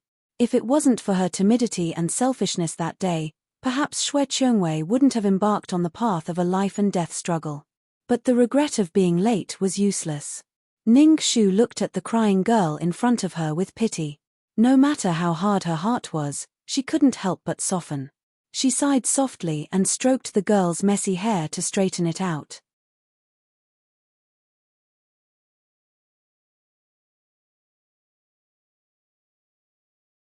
Chapter 667. When Li Yi was about to faint from crying, Ning Shu took out her handkerchief, bent down and held her face to wipe away her tears and guilt. That day, Qiong Wei exchanged her innocence for yours. No matter what happened later, at the moment when she stood up for you, she hoped that you could be safe and sound and live on peacefully, instead of living in a cage of regret and annoyance all the time like you are now, unable to extricate yourself and trapped in a quagmire. Li Yi couldn't stop crying, and said in a daze, "But, can she forgive me? Will she forgive me? She must hate me in the netherworld. Countless times I wanted to die, but when I thought of the netherworld, I didn't have the face to see her at all. Then live on with this guilt. Set up a memorial tablet for her at home. Every morning and evening, save the incense on the ground and pray for her.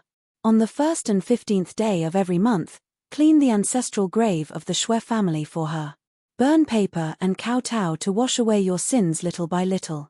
By the way, the premise is that you must eat on time, sleep on time, live a good life, live a little longer, and help everyone you can help. In this way, Qiong Wei's sacrifice will not be in vain." "Is it really like this?" Li Yi grasped her tightly as if she was the last straw. "Yes, Qiong Wei told me before she left that she was originally going to take revenge on you, but when you stepped into the Supreme Judiciary to surrender yourself, half of the hatred in her heart dissipated. She forgave your cowardice, forgave your lack of courage, and also understood your difficulties. But you must live well for her. Be strong, be brave. Otherwise, she won't let you go even if she becomes a ghost." Li Yi's lips trembled for a long time. She covered her mouth and couldn't say a word for a long time until she couldn't hold it in anymore. She lay on the ground and burst into tears, crying together with the boundless guilt and burden. As she cried, she repeatedly choked with sobs, "Thank you, thank you. I will definitely, definitely." He didn't know if he was thanking Ning Shu in front of him, or thanking the stubborn and unyielding girl through Ning Shu. When Li Yi finally stopped crying, Zhu Yang bowed gratefully to Ning Shu again and again. Then he bent over and helped Li Yi up with one hand and carried the small basket full of paper money in the other hand. He helped her step by step to the ancestral grave of the Shui family and continued their pious unfinished journey. Some people were born to be timid and weak. They were in a lower position and had never had the ability to fight against fate. They had always been used to living with their heads down, putting themselves on the side of the road and letting others trample on them without daring to fight back. It wasn't that he didn't want to, but he didn't dare. However, when the soul was awakened and the spirit was lit up, the light and brightness silently spread throughout the human world. This made people's hearts turn cold. Perhaps the world would gradually turn upside down and become completely new. The figure of the stubborn and brave girl appeared in front of her. The resentment that suddenly rose in Ning Shu's heart just now seemed to subside a lot invisibly. That girl grew up with the heaviest stone in the world on her back. When she was betrayed and angered, she still didn't lose her mind. Instead, she chose to forgive and let go. Li Yi also repented after a moment of cowardice. After Zhao Mingzhen was wronged and died, there were still people who remembered him 10 years later and tried to clear his name regardless of life and death. The people were blinded for a while, but after knowing the truth, they were not afraid of the majesty of the Empress and stood behind them to help. Even before Lord Zhao generously died, he still said that people didn't rely on their legs to walk the world, but on their inextinguishable faith. "As long as I still have a breath, nothing can stop me. People take my eyes, break my limbs, and cut my blood, but my heart is still burning. Today, I am going to die generously without fear because I have a clear conscience." All these show that the world is not so bad, right? It's really tempting. It was the first time she had such a strong feeling after her rebirth. "King Chujiang, you gave me a chance to be reborn at the cost of 1,000 years of cultivation. In addition to giving me this opportunity to save the tragedy of my parents, do you also want me to rediscover the heat of being a human that has been worn away in the past 300 years? Thank you." She turned her head and smiled at Xiahou Qing, who didn't know anything in the carriage. Her heart softened like a feather. Whether you know it or not, I thank you for giving me this opportunity to be a human again, and for letting me get to know you. As for life and death, what is there to be afraid of? It seemed that after waiting for Ning Shu for a long time, Xiahou Qing didn't see her return to the carriage. Inside, there was a slightly anxious call from Xiahou Qing. Xiaoshu? Coming. By the way, Xiahou Qing, it will be the begging party on the 7th of July in a few days. At that time, it will be very lively. It is said that the Lantern Festival is getting more and more lively every year. I want to go. Come with me. It's settled.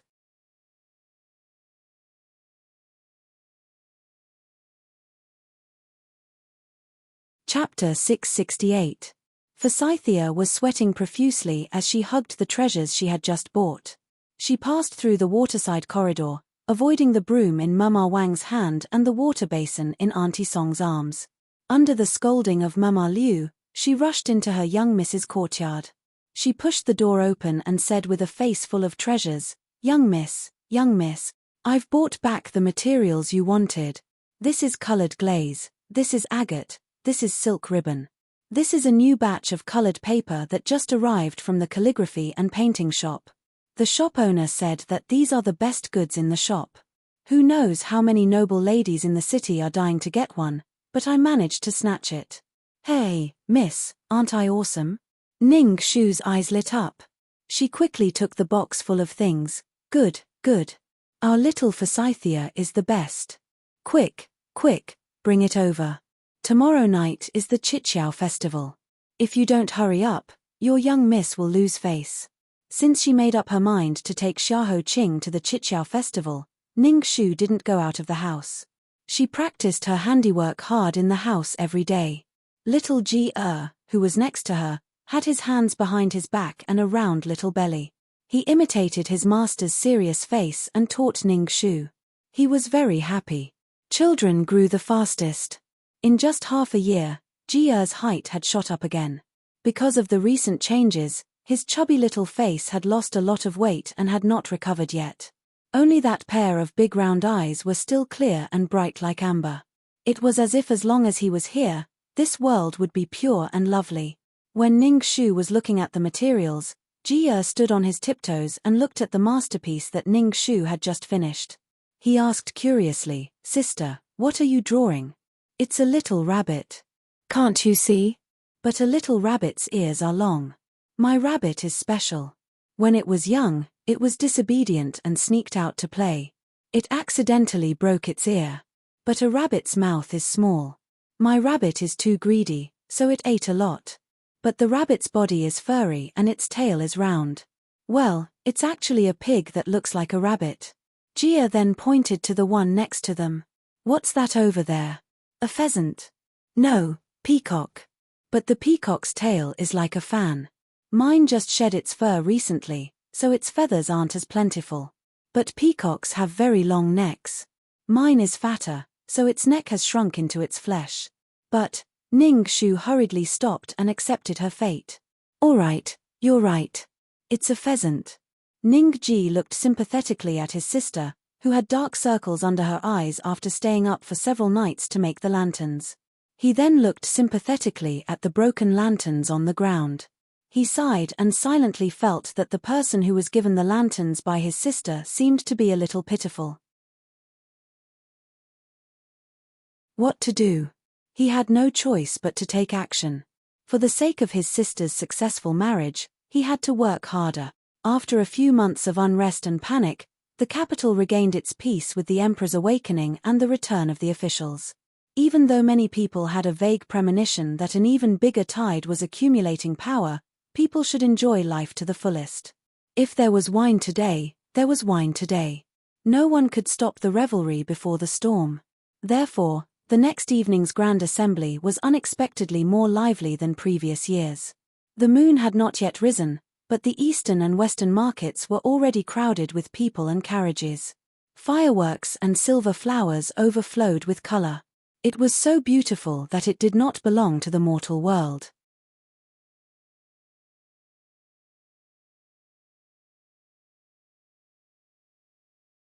Chapter 669. Ning Shu held Ji Er's hand and got off the carriage. She was surprised by the bustling scene in front of her. Even before entering the Eastern Market, one could already see that it was packed with people. Regardless of gender, age, peddlers, or scholars, almost everyone had come to join in on this annual bustle. There were people throwing pots, people competing in poems, people guessing lanterns, people selling fresh flowers, jade hairpins, clay figurines, fans, food, and so on. The stalls formed a long line that one could not see the end of.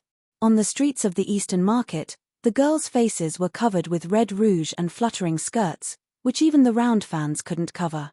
They decorated half of the capital. Accompanied by their families and sisters, they held the handmade lanterns in their hands. Their eyes were bright and shy. They stood on tiptoe in the crowd, anxiously and expectantly looking for the right person in their hearts. They only hoped to find each other in the thousands of people, and from then on, tightly entwined with the red string on their forefingers.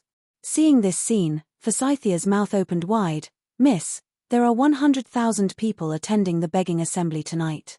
"No, it's possible that there are 200,000 people.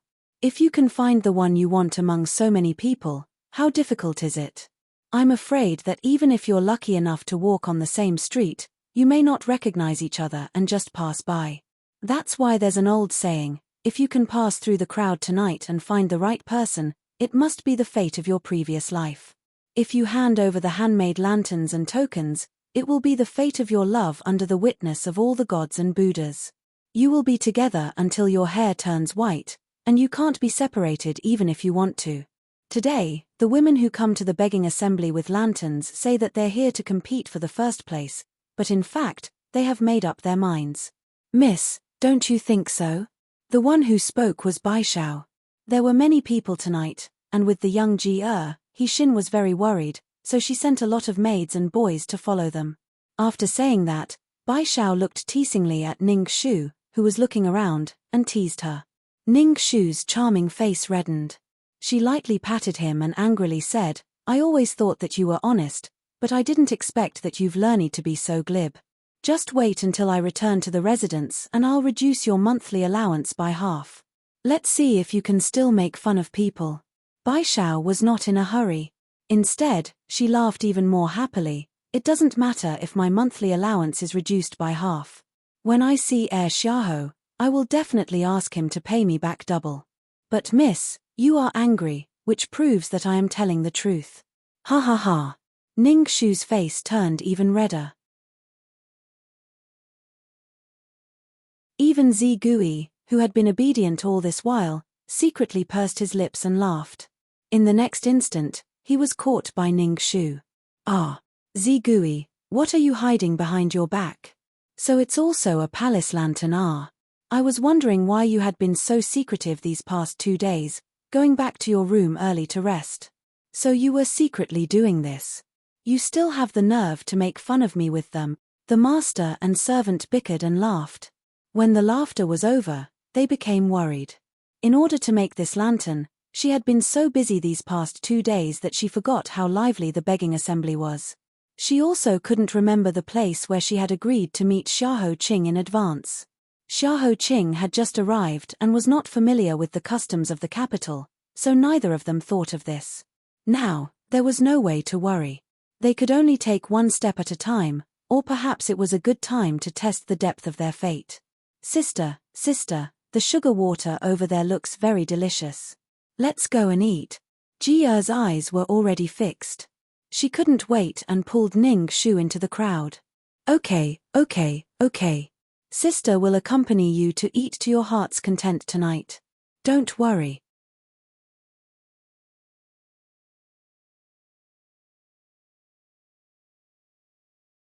Chapter 670. Because Ji Er was truly frightened by the last case, in order to compensate him, Ning Shu specially accompanied him to eat from the beginning to the end of the street. Then, they changed to another street and continued until his small flat stomach was completely round. Ji Er let out a big burp before reluctantly leaving the sweet tea shop. Holding a bag of candied fruits, he walked forward with satisfaction. Tonight was really lively. Even Bai Xiaosheng, who was usually in charge of the chasing cloud and moon chasing tower, rarely came out. He set up a table on the second floor and slammed his gavel on the table. His eloquence flowed like a river, and his tongue flowed like lotus flowers. He said that it was about the Zhao Mingzhen case that had just ended. It was rare for Ning Xu to hear a few good words about herself from his mouth, and she was overwhelmed by the favor. Then, she heard that Xiahou Qing was also in his story, and was actually made into the best partner of the two of them.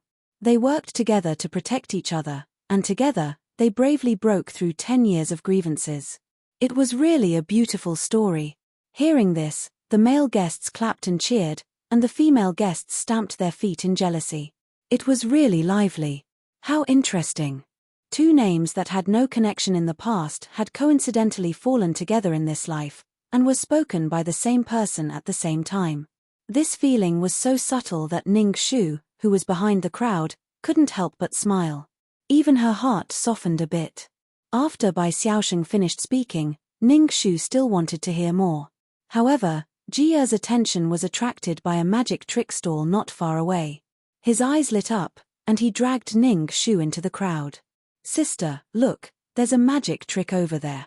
"Jia, slow down a bit." Ning Xu hurriedly pulled his hand and followed. The magic trick stall was also crowded with people. The stall owner was performing his best trick. When the black cloth was lifted, 7 or 8 snow-white birds suddenly flew out of the originally empty cage. The most amazing thing was that each bird had a fresh flower in its mouth. They flew into the crowd, circled around, and then flew back obediently. The onlookers, men, women, old, and young, were all very happy. Copper coins were thrown into the plate like rain, making the stall owner laugh so hard that his teeth could not be seen. Then, he performed a spitting fire dragon from his mouth. Jia clapped her hands in excitement. Ning Xu recognized him at a glance. Wasn't he the stall owner that she had questioned when investigating Consort Wan's case? They were old acquaintances. He had even received an ingot of gold from her. Fortunately, that ingot of gold was paid for by Xiahou Qing. Why did she think of him again? It was as if all the schemes and thoughts in her mind had been thrown away, leaving only Xiahou Qing in front of her eyes, as if he was in a dream. She looked through the stall owner's exquisite magic trick. Every corner of the street was filled with the shadows of her and him sitting side by side when they walked together. He obviously hated to go out and show his face in public, but he still couldn't persuade her that day. He reluctantly accompanied her to wander around and was even forced to wear a very obstructive curtain hat, living like a well-bred young lady. He clearly didn't have much time left. Every second was as precious as gold, but he was still willing to waste time. He patiently stood under the Chinese redbud tree and waited for her to return from the line of people buying dumplings. He was quiet and distant, without a trace of impatience. He clearly couldn't taste anything and didn't have the slightest interest in any food. His mouth said it's just so, but he still ate the dumplings that she handed over. This person was always good at using this kind of cold and awkward method to leave a brand that belonged to him in her soul. Thank you to all the old and young masters and young ladies for coming. The stall owner was still trying his best to perform, trying to attract the attention of the audience. Only the young girl in the bright pomegranate dress in the middle of the crowd stood there in a daze, not moving at all. There were so many voices all around, so noisy and happy, but it seemed like it had nothing to do with her. What should she do? Her mind was filled with him. But from the time she got off the carriage until now, she had been looking for him for almost 2 hours and still hadn't met him. Could it be that he didn't come tonight? Ning Xu frowned. How dare he? Forsythia saw that the moon was high in the sky and hurriedly urged, Miss, the lantern contest at the Sanbai Water Pavilion is about to start. Shall we go and join in the fun? Ning Xu's eyes were still searching in the crowd. She was dispirited. It's just a lantern contest. It's held every year. It's boring. Forget it. Moreover, she lowered her head and looked at the lantern that she made with her own hands. It was not terrible to lose face, but it was terrible to know that she was going to lose face and still go there. Forsythia and Zigue exchanged glances with each other. They looked at each other and smiled. They all went to her together. Miss, let's go. What if you win? I heard that this year's contest is different from the previous years. The winner will not only get the Jinyu hairpin made by Sanbai's master, but also get an extra big gift. The person who can get it and their loved one will be happy and safe for the rest of their life. Miss, we are very curious. Let's go. Tilda Ning Shu's heart suddenly moved. Although she was reluctant to say it, her face had already betrayed her. I can't compete with you. Let's go. But let's make a deal. We will go and take a look. We will definitely not participate. Do you hear me? Hey, okay.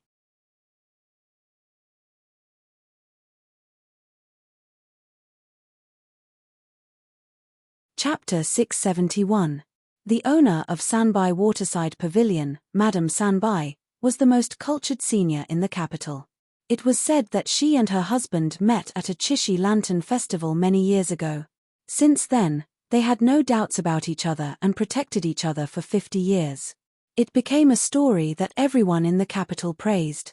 And every year, the lantern contest held by Sanbai Waterside Pavilion became the Magpie Bridge in the hearts of countless budding young men.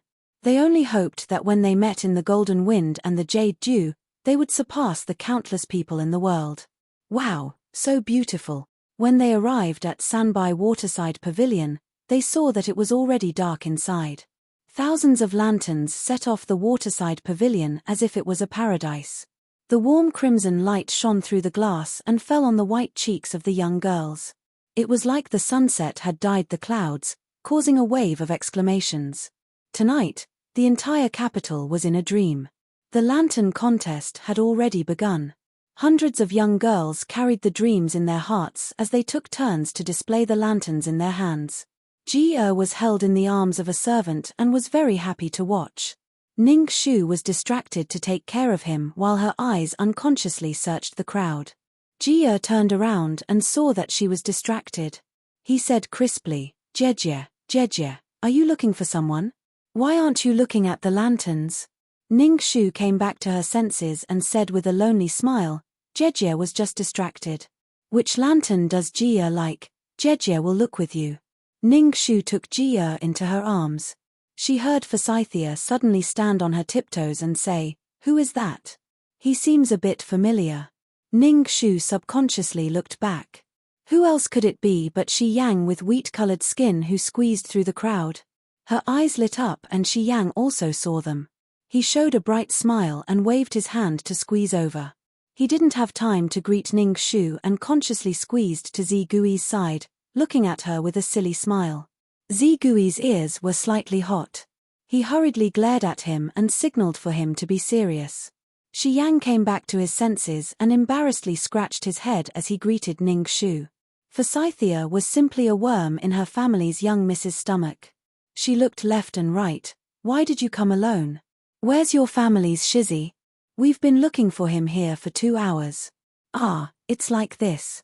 The heir apparent was originally going to come, but he was summoned to the palace by His Majesty at the last minute. He was really busy, so he specially sent me here to apologize to Miss Ning. I've been looking for you in the East Market for a long time, but there are too many people here, so I only found you now. Miss Ning, I'm sorry. My family's heir really didn't do it on purpose. Please don't be angry. Ning Shu smiled. Although she said there was no harm, the light in her eyes was extinguished. Immediately after, she began to worry. After the chaos in the palace that day, the situation in the palace was very unclear. Empress Cao had surfaced with the plum blossom kiss. The emperor's own safety was uncertain. Yesterday, the palace had sent out news that Yin Jiaoyi was unwell. Now, the emperor had summoned Xiahou Qing into the palace alone. It was difficult to predict whether the situation was good or bad. If Cao Hu went berserk, the situation would be dangerous. Her mind raced, and in a very short period of time, more than 10 countermeasures had flashed through her mind, but none of them could guarantee her own safety and help Xiahou Qing escape unscathed. But there was no time to hesitate. Even if she knew that there was a mountain of knives and a sea of fire in front of her, she couldn't leave him alone. Take good care of Ji-er. I'll have to trouble Shi Yang to come with me. Seeing that she was in a hurry to leave, Forsythia hurriedly called out from behind, "Hey? Miss, where are you going?" Before Ning Shu could answer, there was a loud exclamation behind her. "Look, the lanterns can fly. Heavens, so many lanterns. There are dozens, no, hundreds and thousands." Then Ning Shu turned back and saw lanterns rising from the top of the Sanbai water pavilion into the night sky. 1, 2, 3, countless, connected into a blazing star. The impact was too great. It was as if there was nothing else in the world except for this grand lantern that lit up the entire world in this sunless night. This was, look who that is. It's Xiahou Qing, heir apparent Xiahou.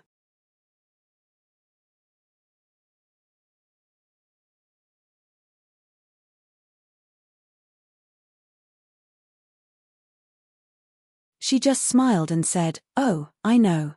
Afterwards, she took the lantern that was actually made in an extremely simple manner, and then placed her own lantern in his palm, completing this exchange. From then on, their radiance reflected each other, and their lives intertwined. After a long time, the crowd dispersed and the bustling scene came to an end, leaving only them behind. Ning Shu said, "Your lamp isn't as beautiful as mine." Of course, Xiao Shu's mind is exquisite, and her craftsmanship is definitely not bad. Unfortunately, I can't see it. Mine is just the simplest plain lantern, and it was barely made. Please forgive me, Xiao Shu. Ning Shu gladly accepted his praise, completely ignoring the fact that her lantern had many patterns. Even the most expensive and huge gems in her dressing table were used, but her craftsmanship was really poor. Even the lantern paper was not neatly glued, which could really be called a waste of natural resources. She really couldn't take it out. Then she said, "Tonight, you expressed your feelings to me in front of so many people. I don't know how those girls will scold me in their hearts. There's no need to wait until tomorrow. Tonight, my reputation as a vixen will rise to another level. How are you going to compensate me?" Xiahou Qing frowned and thought for a moment. He gently squeezed her hand and sighed slightly. "That is indeed my lack of consideration. In this case, I will use 7 lives and 7 lives to compensate you, okay?" Ning Shu raised her eyebrows and smiled. "Then let me think about it." The atmosphere between the two was really too sticky. It was like it was filled with honey and stuffed into the mouths of others. They giggled and couldn't help but turn their heads. When they looked again, Zigui had long been pulled by Shi Yang to a corner by the waterside pavilion to whisper. It made people sigh at the treacherous master and servant of Nanping Wang Fu. Fortunately, Jia came out to uphold justice. She forced her way in and separated the two. Then, with one hand behind her back, she pulled on Xiahou Qing's sleeve and asked with a stern face, "You are Xiahou Qing?"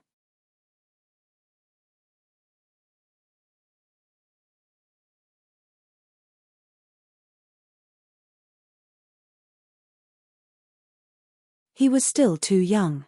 His understanding of life and death was limited to the spring. The butterflies in the garden died one after another in the summer. However, they would come back to life the next spring, flapping their wings. Xiahou chuckled. His brows and eyes were as distant and melancholy as the distant mountains. "Young Duke, if I have a choice, even if the human world is waiting for me, I can give up everything and live one more day in this world. However, fate is often not in my control." Ningji was even sadder, "But my sister likes you very much. You definitely don't know. Ever since my sister woke up from her injuries on her 15th birthday last year, she has been different. She is like a different person. Even though she smiles and treats us very well, she is especially lonely when she is alone. She is like a rock and doesn't care about anything. When she was engaged to those young masters and put on the wedding dress, there was no happiness in her eyes. It was like the headmaster gave me a homework assignment. I didn't like it at all, but I still had to force myself to do it. However, after knowing you, it gradually changed. Sometimes, I would play with her after school. I would actually see her holding a book in a daze and smiling. Sometimes, she would suddenly sigh and look very distressed. Oh right, she also secretly practiced drawing. In order to make that lamp, she pricked a few fingers and you couldn't see it, She really, really likes you.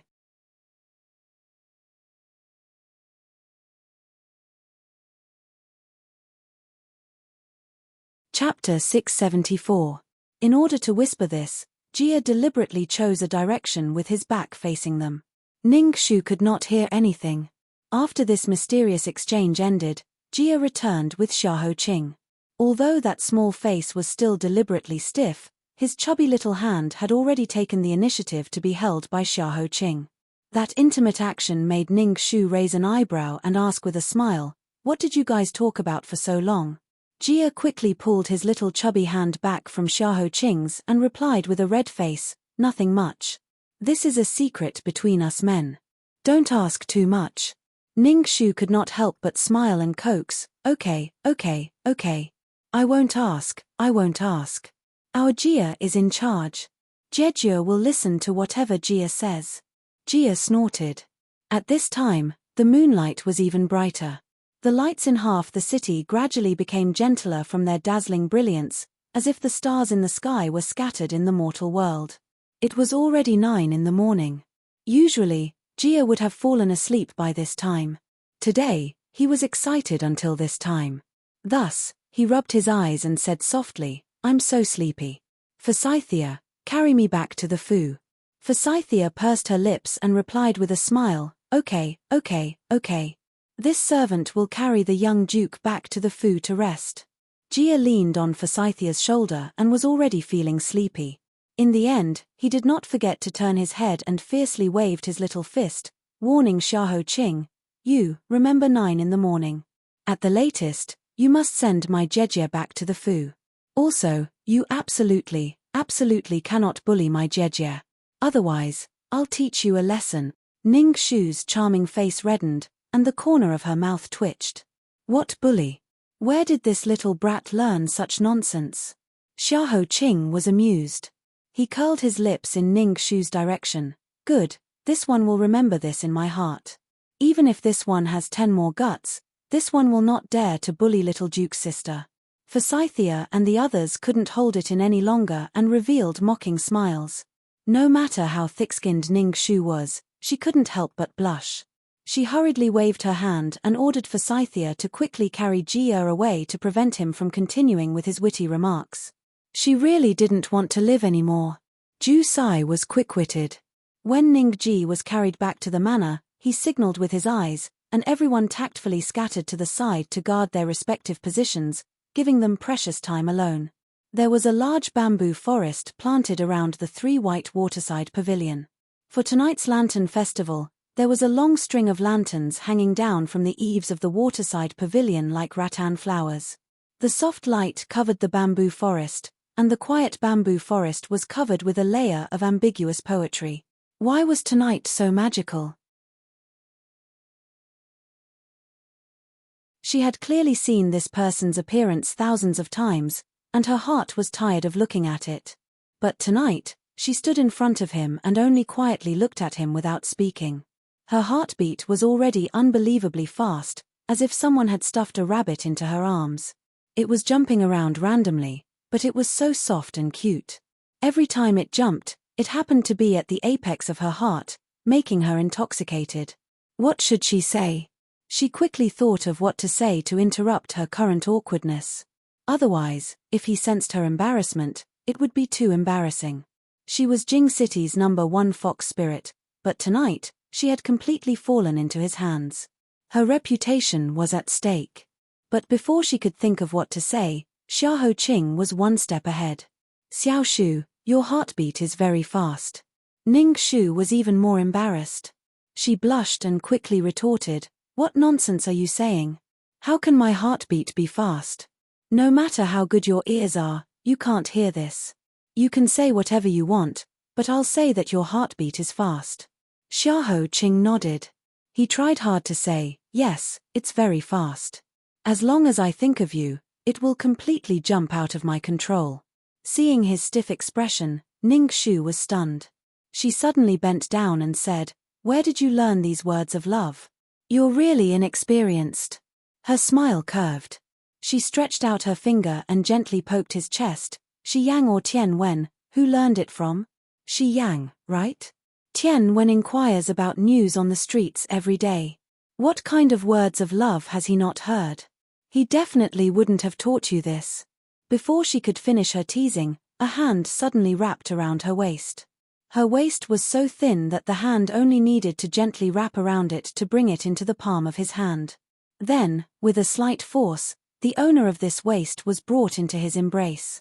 The moon shone with a smile above their heads. The lamp burned quietly under the eaves.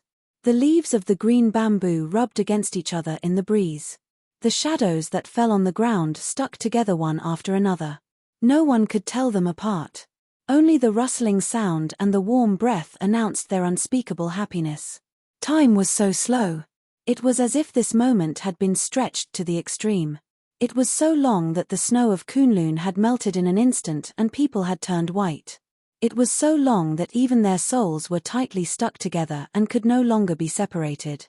Finally, the bamboo leaves reluctantly separated from each other.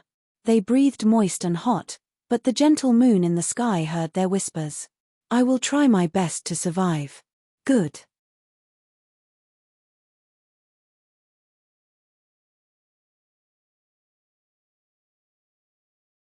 Chapter 675. Beautiful figures, soft hands, and a bustling scene. Tonight's Jing city was so beautiful that it did not seem like it was in the mortal world. However, the imperial palace that was only a few li away from the eastern market seemed to be split in half by an invisible line, isolated from the rest of the world. The beast-like palace was so quiet that not a sound could be heard. The thousands of mouths seemed to be covered by an invisible hand. Everyone had their heads lowered and did not even dare to breathe. Fu Ning Palace was filled with lanterns. Silver, red, yellow, lilac, snow, cranes, spirit beasts, magpies, and all kinds of colors filled the entire palace, making it very lively. But in this graveyard-like palace, it was 100 times more terrifying. The Heaven's Choice Emperor sat in the center of the cluster of lanterns, enjoying Empress Cao's gentle gaze. It is said that it is lonely at the top. The emperors of the past all sighed with emotion that they ruled the world, but they also became lonely and could no longer enjoy the pleasures of mortals. Today is the Chishi festival and all the men and women in the city are indulging themselves, but we are sitting in this imperial palace and are very lonely. Therefore, this concubine specially spent an entire day to personally arrange these lanterns for you to enjoy the pleasures of the mortal world with the people. Your Majesty, do you like it? Heaven's Choice Emperor's eyelids were slightly lowered and his hands were tightly pressed against the armrest. He did not speak, as if he had turned himself into a puppet. This puppet obediently listened to her and allowed her to do as she wished, but did not give her any reaction. Cao, who was annoyed by his attitude. She stood up and waved her sleeve, saying with a cold smile, "This concubine specially arranged all of this for you, but you do not appreciate it at all. What? You don't want to spend this kind of night with this concubine? Then who are you thinking of? Your beloved imperial concubine Jiang has already gone to the 9 springs, your second-best imperial concubine Qi has also been poisoned, and Yin Jiaoyi has also unfortunately fallen ill. Your Majesty, Your Majesty, other than me, who else is left by your side?" Heaven's Choice Emperor's face twitched, but he still did not speak. He did not even look at her. He was like a heartless living dead, silently resisting and humiliating her. Cao, who was completely enraged and her chest heaved up and down, "You mean that even if this concubine is the only one left by your side, you will not put me in your eyes? Xiao Ming Cheng, you're heartless." She angrily threw the wine in front of her to the ground and let the sweet wine soak the gold bricks under her feet. "Believe it or not, if you make me angry again, I will immediately order people to dig out your Kaisu's body from the dry well and burn it to ashes. Now, answer me, are these lanterns beautiful or not?" Heaven's Choice Emperor's vision went dark and his body trembled. After a while, he slowly squeezed out a word, "Beautiful." Cao, who finally smiled in satisfaction like a peony in its prime. She took out her handkerchief and assumed an affectionate posture before returning to the heaven-choosing emperor's feet. "Then does your Majesty like this concubine's arrangement?" "Joy. Pleasure." Cao, who sighed and sat on the dragon throne with Heaven Choice Emperor, admiring the lights in the palace. He murmured, Xiao Mingcheng, I don't care if you are willing or not, and I don't care how much you want to kill me. If I die, you cannot live either. Your life is firmly tied to mine. In this life, you and I are closely intertwined and cannot be separated. The emperor and empress sat together so intimately, their hands clasped together like tightly intertwined branches. They quietly admired the hundreds of lanterns around them. Other than the sound of the candles burning, there was no other sound. The candles burned out one by one, and the flames gradually disappeared. Finally, the pitch-black darkness returned to a deathly stillness. When Cao Hu finally opened the door to Fu Ning Palace, she saw Xiao Yuni, who had been kneeling outside for several days. When he saw Cao Hu, Xiao Yuni's knees that had been kneeling so hard that they had lost consciousness swayed and his forehead hit the cold gold bricks on the ground. His throat seemed to have a large hole and blood flowed out. Imperial Mother, Ersi Hen knows his mistake. It was Ersi Hen who betrayed us and was controlled by outsiders and almost caused Imperial Mother to be in danger. Imperial Mother, please grant Ersi Hen death.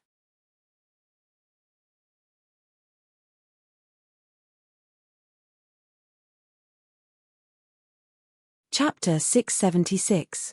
Staring at the child she had raised for so many years and watched him grow up, Empress Cao's gaze was extremely cold. She smiled faintly and lowered her eyelids. Sixth Prince, what did you do wrong? Why are you so afraid? Instead, it makes me seem like a snake or a scorpion, like a demon. Sixth Prince, quickly get up. It's late and I have to go to bed. It's not good to be old. I can't read people's hearts and even my body is not as strong as before. Come, prepare the carriage for me. The calmer her voice was, the more terrifying it made people's hairs stand on end. Cold sweat kept seeping from Xiao Yuni's forehead. He looked up abruptly and hissed at Empress Cao, who was preparing to prepare the carriage. Mother, please listen to your son's explanation, otherwise, your son won't be able to die in peace. Empress Cao suddenly looked back, her eyes cold. Her golden armor was pointed at Xiao Yuni's forehead like a sword.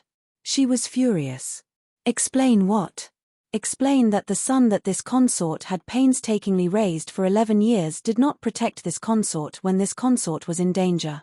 Instead, he conspired with his birth mother to stab this consort in the back. He's not my biological son after all. I raised an ingrate for someone else all these years for nothing. Xiao Yuni ignored the blood on his forehead and walked in front of her on his knees like a puppy. He said tearfully, Mother, you've really misunderstood me. That day, the palace was in chaos. Xiao Yunsen gathered several ministers and charged into the palace to force you to abdicate. Your son was also deceived and was caught off guard. During the battle, I was seriously injured and fainted. When I woke up, I was already locked in a secret room by Yin Jiaoyi. Meanwhile, Xiao Yunsen had succeeded and Imperial Father had woken up. Your son knew that you were in danger and wanted to rush out to save you immediately. However, Yin Jiaoyi threatened me with her life and forced me not to appear. Your son admits that your son's heart did waver that day, but in the end, your son still refused to conspire with her, because your son knows that even though she gave birth to me, the one who truly raised me, supported me, and gave me a way out was you. After I escaped, I knew that Imperial Mother would be furious at Urchin's incompetence that day, so I didn't dare to appear in front of you until I killed all the traitors that colluded with Xiao Yunsen. Only then did I bring their heads to kneel in front of you and beg for forgiveness. Your son is indeed incompetent and has failed to live up to Imperial Mother's teachings and expectations, but your son's sincerity towards Imperial Mother has never been false. Empress Cao narrowed her eyes suspiciously. Really? Xiao Yuni pointed 3 fingers at the sky and said sincerely and resolutely, if there is a single lie in what I said just now, I will be struck by lightning and become a pig or dog in my next life. I will never be able to touch that stairway to heaven. Cao, who had personally raised him for 11 years, and no one knew better than her about his hidden ambitions and aspirations. A vow struck by lightning was nothing in the eyes of the imperial family, but he was willing to use his vision of ruling the world as a vow. Cao, who lowered his eyes and looked at him for a long time, as if he wanted to dig open his skin and see what the heart inside looked like. To the east of the palace, Thousands of sky lanterns rose into the sky like stars in a dark night. They merged into the sky and seemed to form a silver river between heaven and earth. It was a joyous scene, and it was easy to guess how happy the people under the lanterns were. Inside the palace, Cao Hu and Xiao Yuni were facing each other. No one spoke, as if a battle of life and death had begun silently. Cao Hu only shook his head slowly when the sky lanterns floated away and not a single star could be seen. The sky had turned completely cold and silent. He let out a long sigh in Xiao Yuni's silent tears and walked in front of Xiao Yuni kindly. He bent down and helped him up personally. "All right, I believe you. Good child, get up. If you continue to kneel like this, your legs will be crippled. How can I bear to see you like this?"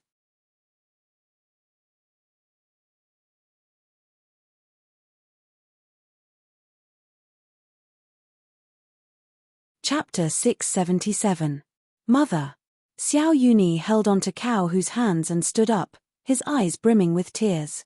Just like when he was young, Empress Cao gently stroked the top of his head and sighed. Imperial Mother was angry before because of her deep love and deep hatred. When you were young, you struggled to survive in the Imperial harem. You were punished by Imperial concubine Qi time and time again, but there wasn't even anyone who stood up to plead for you. You just knelt outside Imperial concubine Qi's palace, your thin body as straight as a bamboo sheet. You were obviously very sad, but you forced yourself not to shed a single tear or beg. When I looked at you, I felt like I was looking at myself. Although we weren't mother and son, we were the same, stubborn and independent. We were also lonely and never lowered our heads. At that time, I thought that if you were my son, I would never let you suffer like that. That was why I wanted to raise you by my side, protect you and take care of you personally. But I didn't expect you to agree immediately after I asked. At that time, I was overjoyed, thinking that the mother and son I had been waiting for so many years had finally come. Although you weren't my biological son, I would definitely raise you as my own son and do my best to give you the best of everything. Hearing Cao Hu's heartfelt and emotional words, Xiao Yuni's face was full of tears and his eyes were red. Although I have a biological mother, that biological mother has never protected me or cherished me. She has always thought about how to protect herself. I almost died in the Imperial harem several times. Only Mother took pity on me and gave me a chance to live. I know that everything I have now was given to me by you. I will do anything for you and will not let you down. Cao Hu patted his shoulder emotionally, her eyes filled with tears as she sighed. Mother is satisfied with your sincerity. Quick, let Mother see if your injuries have healed. The situation that day was so chaotic, my son must have been seriously injured. Xiao Yuni's eyes sparkled and he was extremely touched. Mother, don't look. I'm afraid the blood will scare you. Thank you for your concern, Imperial Mother. Your son is fine now. That's good, that's good. Only when my son is healthy can I, the Empress Mother, truly be at ease. Empress Cao patted her chest in lingering fear. The two of them supported each other, full of motherly love and filial piety. After a long while, her expression suddenly changed as she slowly said, "Earlier, you said that you were willing to sacrifice your life for Imperial Mother, even at the cost of your life." Xiao Yuni's face stiffened and he quickly lowered his head, saying respectfully, "I don't dare to lie in front of Mother. As long as I can make Mother happy, I can do anything. You are indeed Imperial Mother's good son. Imperial Mother did not misjudge you."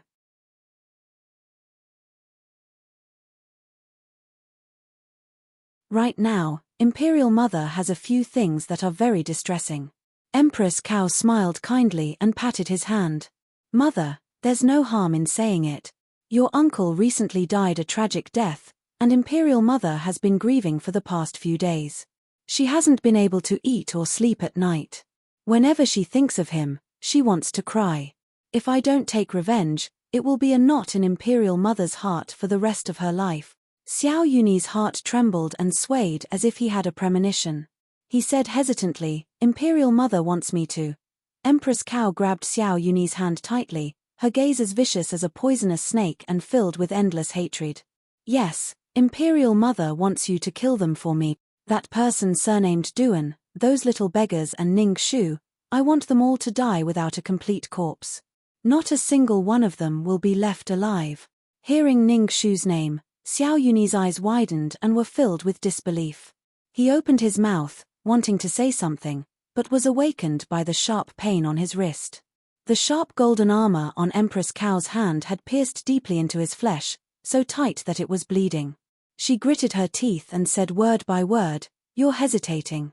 Who are you feeling heartache for? Ning Shu? You can't bear to part with her? My good son, don't forget the promise you made in front of Imperial Mother just now. Imperial Mother can let bygones be bygones, but the prerequisite is that you have to complete this matter for Imperial Mother and bring Xiao Yunsan's head back to see me. Imperial Mother can still give you this great empire with both hands. Do you want her or the empire that you've been longing for? Think carefully." As if the deepest desire in his heart had been blown away, Xiao Yunyi's Adam's apple bobbed and even his fingertips were trembling. He wanted to scream. Why did she have to force him like this? Why did she have to choose between the two? Why? But when the words "the empire" hit his heart hard, he suddenly hesitated. That highest ideal sealed his mouth and stopped him from fighting back. It surrounded his heart and forced him to be the weakest puppet under his ambition. After a long struggle, he clenched his fists and bent his knees, as if he had been fished out of the water. He lowered his head and all the persistence in his heart towards the woman who represented the highest power in front of him. He said with a voice that tore his throat, "Ursi Hen, listen to Imperial Mother's orders." Empress Cow reached out her hand and placed it on his head like she was petting a submissive beast. She laughed loudly. "Ha ha ha, this is Imperial Mother's good son, my good son." Xiao Yunyi continued, "Then what about Xiahou Qing? Imperial Mother, why didn't you mention him?" Empress Cow's expression changed. She retracted her hand and looked at it carefully. A mysterious smile appeared on her face. "There's no hurry for him.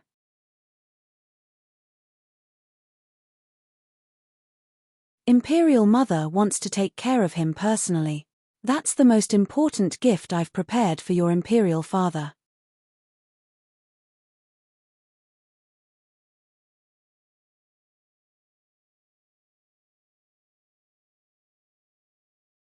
Chapter 678. Xiao Yunyi stumbled open the door with the smell of alcohol all over him, almost falling to the ground. "Your Highness."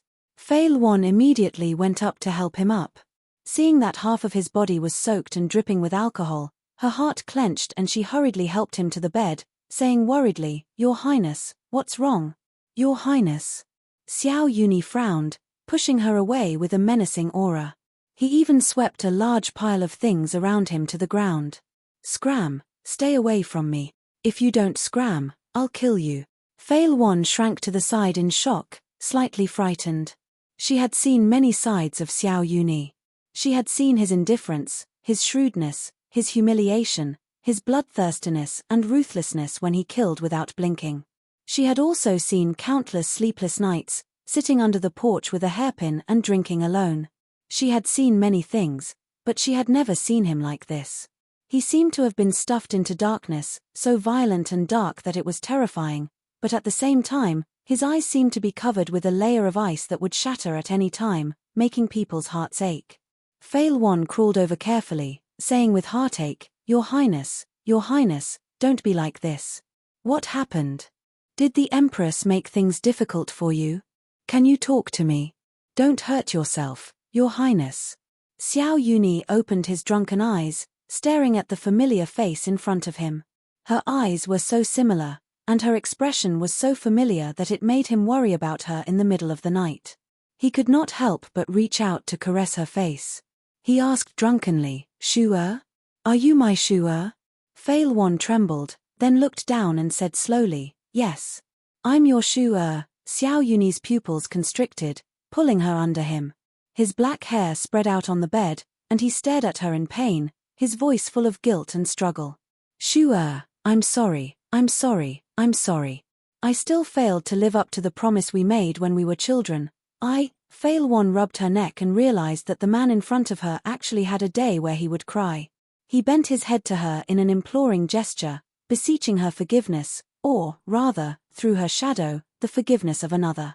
Shu, he said, will you hate me? Please don't hate me, I beg you, I beg you. Tears also fell from the corner of Fail One's eyes. They slid across the side of her face and fell into her thick hair. In just a flash, they disappeared.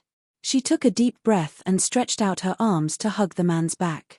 She imitated Ning Shu's voice and told him what he wanted to hear like a marionette. No, Shu will never blame you. Shu will always be on your side, understand you, and help you. As long as I can make you happy, even if I have to die, I'm willing. Xiao Yuni pressed his forehead against hers in surprise. Really? Fail One smiled, her eyes full of tears.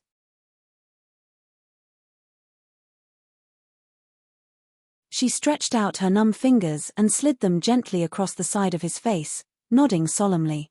Yes, forever and ever. Shu my Shu Xiao Yuni's chest heaved up and down as he murmured. He pulled Fail One into his arms with all his strength, so tight that it seemed like they could not be separated anymore. Then his throat moved quickly, a fire igniting his breathing. With red eyes, he opened his mouth and sucked away her tears.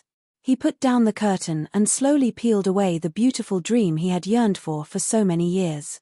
However, he never realized how much pain and tears were hidden in her tightly shut eyes.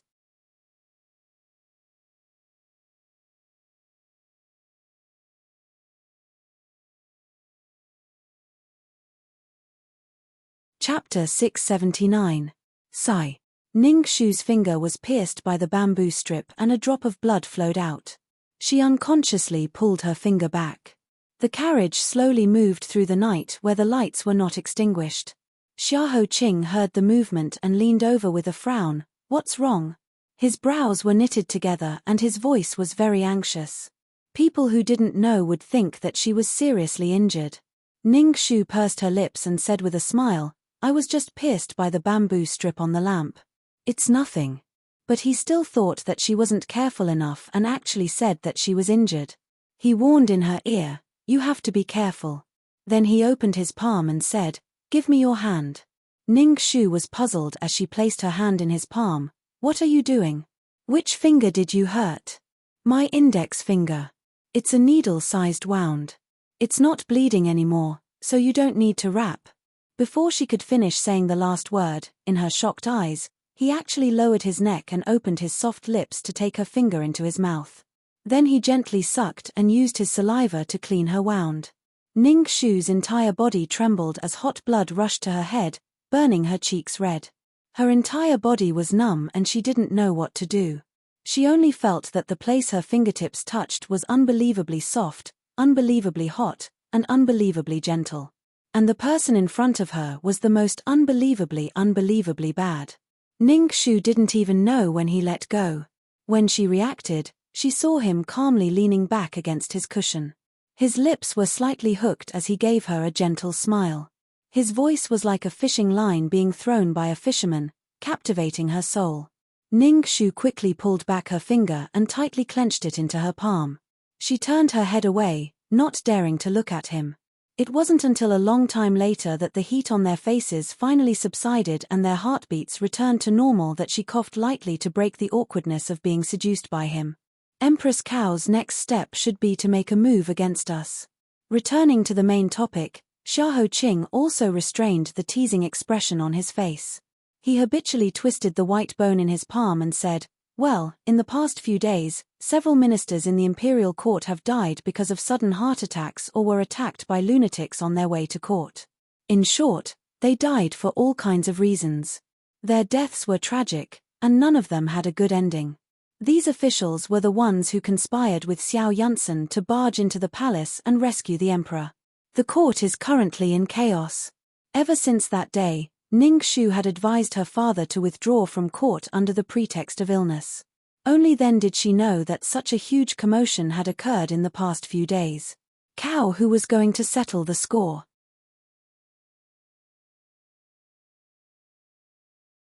Her face tightened as she asked, how did His Majesty react? Xiahou Qing pursed his lips and said, naturally, there was no reaction. He only ordered the Ministry of Rights to allocate money and life for the future generations. A minister suggested that they were afraid of being deliberately retaliated against and pointed the spearhead at Empress Cao. His Majesty refuted him and demoted him by 3 ranks. Ning Shu lowered her head and sighed. His Majesty is completely under her control. Even if he knows everything, what's the use? Unless His Majesty can completely disregard life and death and fight to the death with her. But that's easier said than done. Her heart stirred. Did that Xiao Yunsan not make any moves? That doesn't make sense. The situation was very good for him at the time. Why didn't he pursue the victory? 25 years ago, didn't Jin Sheng use a similar method to overthrow Empress Ju and push the previous emperor onto the throne? Afterwards, he put on the dragon robes and ruled the world. Someone as ambitious as Xiao Yunsan shouldn't be willing to give up such a great opportunity. Xiahou Qing's lips twitched. He reminded, don't forget about Consort Qi. Ning Shu came to a realization. Only now did she realize that she was afraid of Cao Hu's scheming. If there was a weak spot on the 4th prince's body, it would be his mother. He could ignore his imperial father's life and death and even step on his father's corpse to ascend to that resplendent throne, but he could never watch his mother die in vain. Cao Hu, who was standing in the shadows behind them, had seen all of this. However, she was neither hurried nor slow, neither panicked nor in a hurry. She smiled as she laid down all of her traps in the darkness. She was just waiting for the gong to sound and catch all of her prey in one fell swoop. This woman was frightening, simply frightening to the extreme.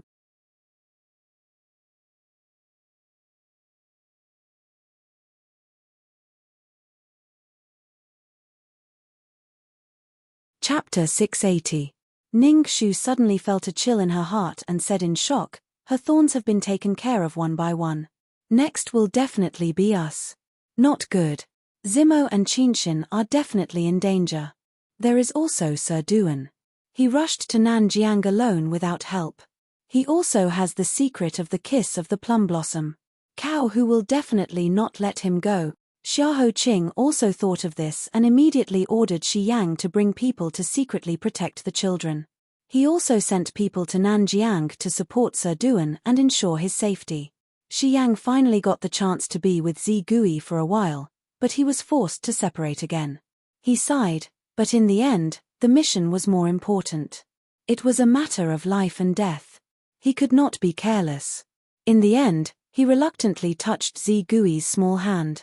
Under her angry eyes, he smiled and went to work. There were still 2 streets ahead of them to the Duke Fu. Ju Sai deliberately slowed down the speed of the carriage and told the obedient horse to trot a little slower. Feeling Ning Shu's worried mood, Xiahou Qing pressed her stiff arm and slowly comforted her, don't worry. We are not completely passive. Heaven's Inquisition just sent back news. The informants in the palace found out that the people who witnessed the chaos 25 years ago might not have all died. Being held down by that slightly cool hand, even the turbulence in her heart was suppressed. It was as if a small boat in the middle of a stormy sea had finally found a huge pillar to rely on. With him here, she no longer needed to be afraid. Ning Shu said, you mean, there are witnesses who survived? Do you still remember the late Crown Prince, Xiao Minglu, who died tragically under the sword of Empress Ju? He was raised by a wet nurse when he was alive, and that wet nurse had a good relationship with Empress Ju. That year, too many people died in the fire in the palace. During the liquidation, the name of the wet nurse was on the list. Everyone thought she was dead. In reality, she was not. She changed her appearance and continued to hide in the palace for many years. Because she was too old, she was released from the palace not long ago according to the usual practice. If it weren't for the carelessness of her handwriting when she left the palace, I'm afraid no one in the world would be able to catch her. I've already sent people to bring her back to the palace. I believe that we'll be able to learn more about the secrets of that year very soon. When Ning Shu heard this, she couldn't help but click her tongue. A wet nurse was able to hide under Empress Cao's nose for so many years without making a sound. It seems that the arrangements little Empress Ju made before her death are far beyond our imagination. That really is a terrifying and respectable woman who makes people fear her. However, there was still one thing I didn't understand.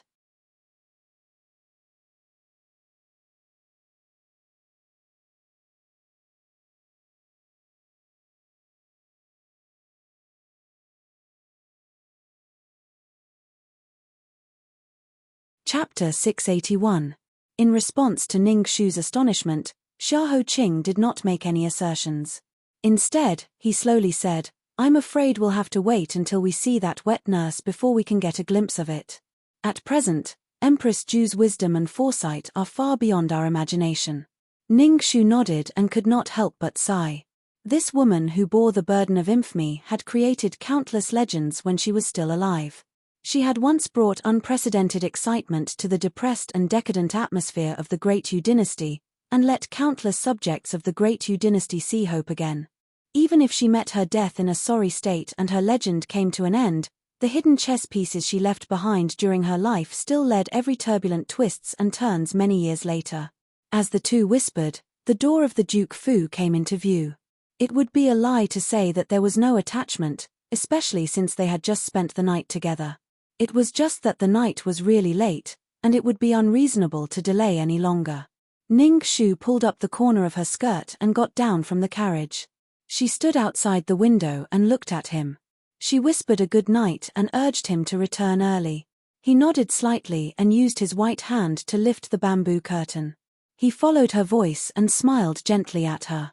Her cheeks couldn't help but blush as she urged him to quickly return home. He was already poisoned, so how could he tire himself out?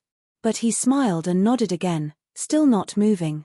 Ning Shu could not help but laugh. She only felt that the two were too strange at this moment. It was so strange that she only wanted to ask each other, "Tell me, why is the moonlight so beautiful tonight?" She was still immersed in the breathtaking moonlight when she suddenly heard the sound of the Duke Fu's door opening. Hearing the news that Ning Shu had returned, Ning Deyuan brought the servants to personally welcome her. However, he did not specifically welcome Xiaoqing. "Shu, you're back. Where's Ji? Didn't you say you'd bring him to the Lantern Festival, play for a while and then send him back? Why did you wait until now?" Ning Shu's mind buzzed. A burst of coldness rushed from the soles of her feet to her meridians. She stepped forward and anxiously said, "Forsythia did not bring Jia back. More than an hour ago, I ordered Forsythia to take Jia back to the Fu first. Why are they not back yet? It shouldn't be like this." Even if Jia had fallen asleep on the way back to the residence from the East Market, the carriage had slowed down in fear of waking him up. However, they should have been back in an hour at most. How could they have waited until now? An ominous premonition suddenly gripped her heart, causing her to instinctively tremble. "Cow Hu, Cow Hu." Feeling Ning Shu's panic, Xiaoqing quickly walked to her side and said, "Xiao Shu, don't think too much.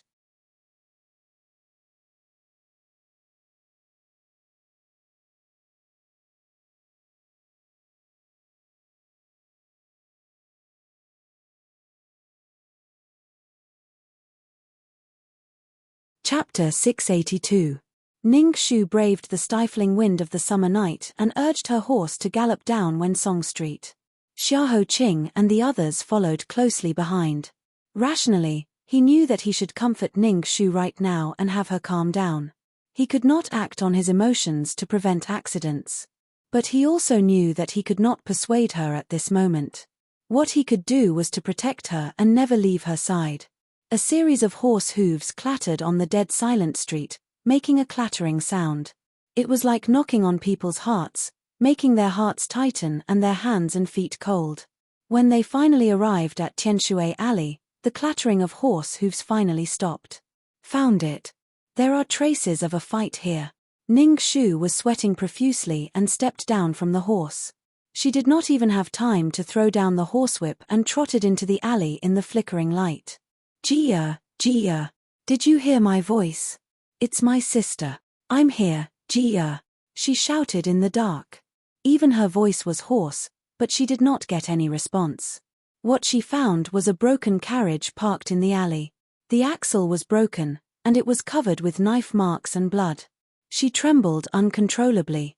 She opened her eyes wide and ran in the depths of the alley, crazily looking for proof that they were safe and sound. But there was nothing. She found nothing. What she found was only broken feathers deeply embedded in the wall. The broken wall was cut by the blade and fell to the ground. She also found the smell of blood everywhere. In the end, She finally saw the figures she had been desperately searching for in the light of the crowd. However, they were stiff, lying on the ground in disarray. There was not a single sound. The sticky liquid that flowed out of their bodies attracted a swarm of summer night mosquitoes to surround them and feed on them, making ear-piercing buzzing sounds. A sharp voice pierced through the top of her head, and there was a buzz inside. Ning Shu's face was completely drained of blood, and she walked over in a daze as if she was sleepwalking. In the pool of blood, she identified the familiar and unfamiliar faces one by one with difficulty. Baishao, Nanny Zhong, Uncle Li, Hongsai. It was so strange. The summer night was so hot and humid, but they were so cold that she could not feel any temperature. Ning Shu stretched out her twitching hands and closed their eyes one by one. Why was it like this? Clearly, a few hours ago, they were still laughing and chatting happily as they strolled through the East City Lantern Appreciation Festival. Clearly, not long ago, they were still smiling and joking with her. That greedy little brat, had a round little belly, her mouth stained with sugar juice, and was still looking longingly at the candied plums in the shop next door. Why was this? Why? In her dizzy vision, she suddenly heard someone calling her name. This is Hui Mo. Hui Mo.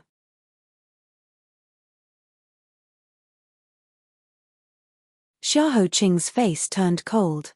Ning Shu immediately got up and ran over. She almost tripped on the hem of her dress when she ran. Fortunately, Xiahou Qing caught her. She tore off the hem of her dress without thinking and ran to Hui Mo. The little monkey, who was always clean, pure, and good-tempered, smiling at everyone, was now covered in rotten flesh.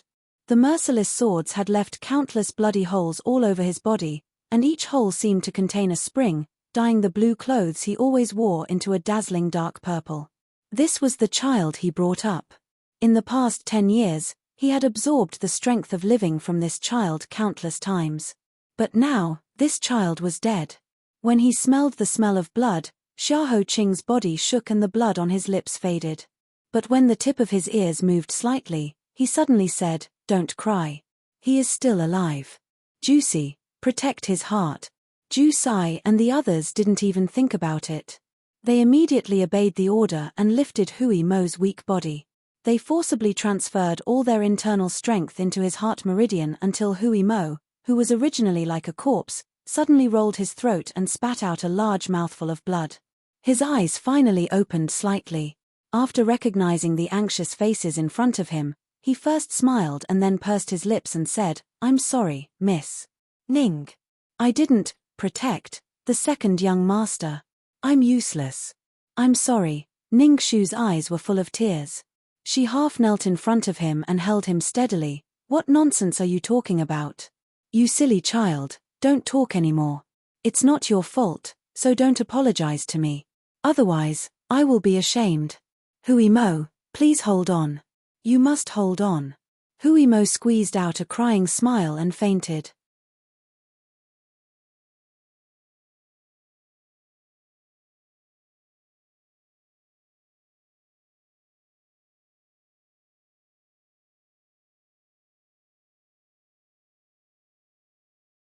Otherwise, Cow who wouldn't have made such an unnecessary move. "Don't worry, I won't do anything stupid. I'm not that emotional. Being impulsive will only make the situation worse." Xiahou Qing turned his face, as if he was using his soul to stare at her deeply. They held each other's hands even tighter. This night, they were both losers. The imperial physician was indeed a national expert. After a night of treatment, he finally saved Hui Mo's life. 13th Princess personally took the warm water and handkerchief from the maidservant and squatted beside Hui Mo. She carefully wiped the dried blood on his face. Her hands and feet were so gentle as if she was afraid to wake him up from his dream. Her lips were trembling, but she tried to maintain her usual arrogance in front of him, as if that was the only way to prove that this was a small matter and that everything was fine. "Don't think too much. This princess is beautiful and kind. Seeing that we barely know each other, I can't bear to see you die. That's why I'm so kind to find someone to save you. Do you understand? Staying to take care of you is also convenient. Last night, I impulsively left the palace and broke the palace rules. When I go back, I will be punished. Anyway, I have no place to go. I can only reluctantly stay here for a few more days. Humph, no one dares to drive me away. Last night, there was a lamp outside my palace wall. It was you who hung it there. You're not smart, but you're quite capable and brave. How dare you trespass into the palace? Be careful that one day your head will fall off and no one will feel sorry for you. Hurry up and get better. You promised me that you would save up enough money to treat me to the best food in the world. Although this princess doesn't like it, a man can't go back on his word. You can't go back on your words.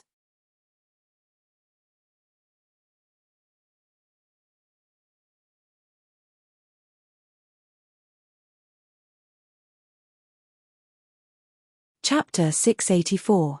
Older sister, I am Ji-er. Can you see me? My body is in so much pain. The water in this water prison is so cold and I cannot find a place to climb up. There is an endless stream of water coming in. I am going to fall down. Older sister, come and save me. Older sister, I am falling down. So much water is flowing over my head, blocking my nose and mouth, filling up my throat and body. So uncomfortable, I am unable to breathe. I feel that my skin is being soaked and my soul is leaving my body. I am swelling.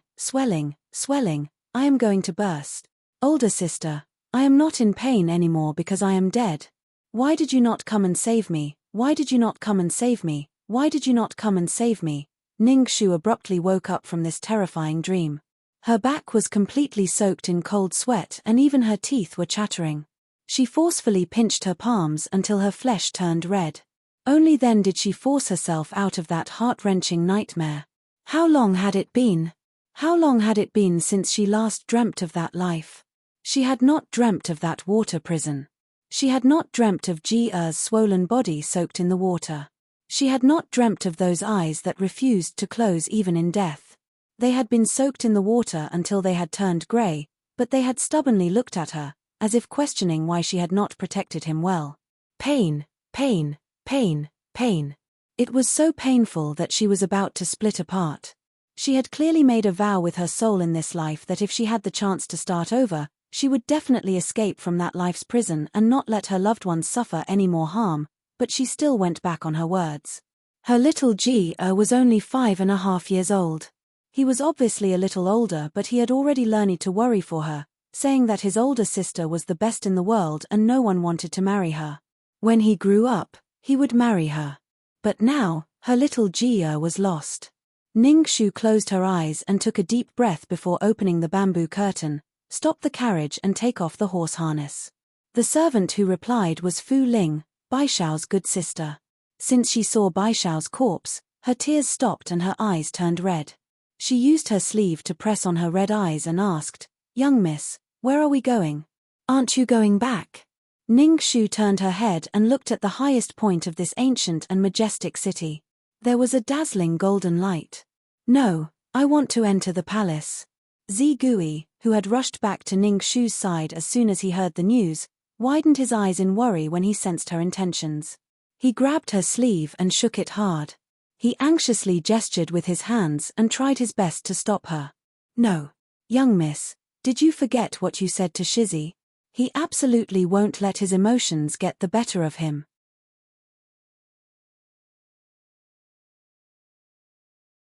Taking the initiative to enter the palace to see Empress Cao now is tantamount to walking right into a trap. Not only will you not be able to save the young master, but you will also lose your life. Ning-Shu had already made up her mind. She held Zigui's hands and said, "I know I promised him, but this time I have to go back on my words." Since Cao, who had gone through so much trouble to take Ji-er away, he definitely wouldn't let the matter rest so easily. I had no choice but to face her. "Zigui, please forgive me. Don't worry, since I've decided to meet her, I'll definitely think of a way to escape. Your family's young miss is a nine-tailed fox that has been stamped by the Jianghu's all-knowing scholar. I have 9 lives and will not die. Following me for so many years, it was always you who took care of me. Even for me, even yourself. Zigui, thank you." She smiled and held Zigui's hands to gently hug her. She then resolutely took off the horse harness and mounted the horse. Smiling at Zigui, she said, "Now that Baishao is gone, I must bring Jia and Forsythia back safe and sound." Jia.